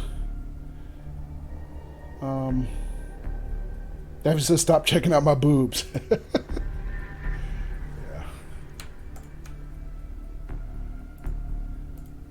You know you like the attention, Daffy. You know you do. All right, folks. Thanks again. See you guys soon. And enjoy. Take care.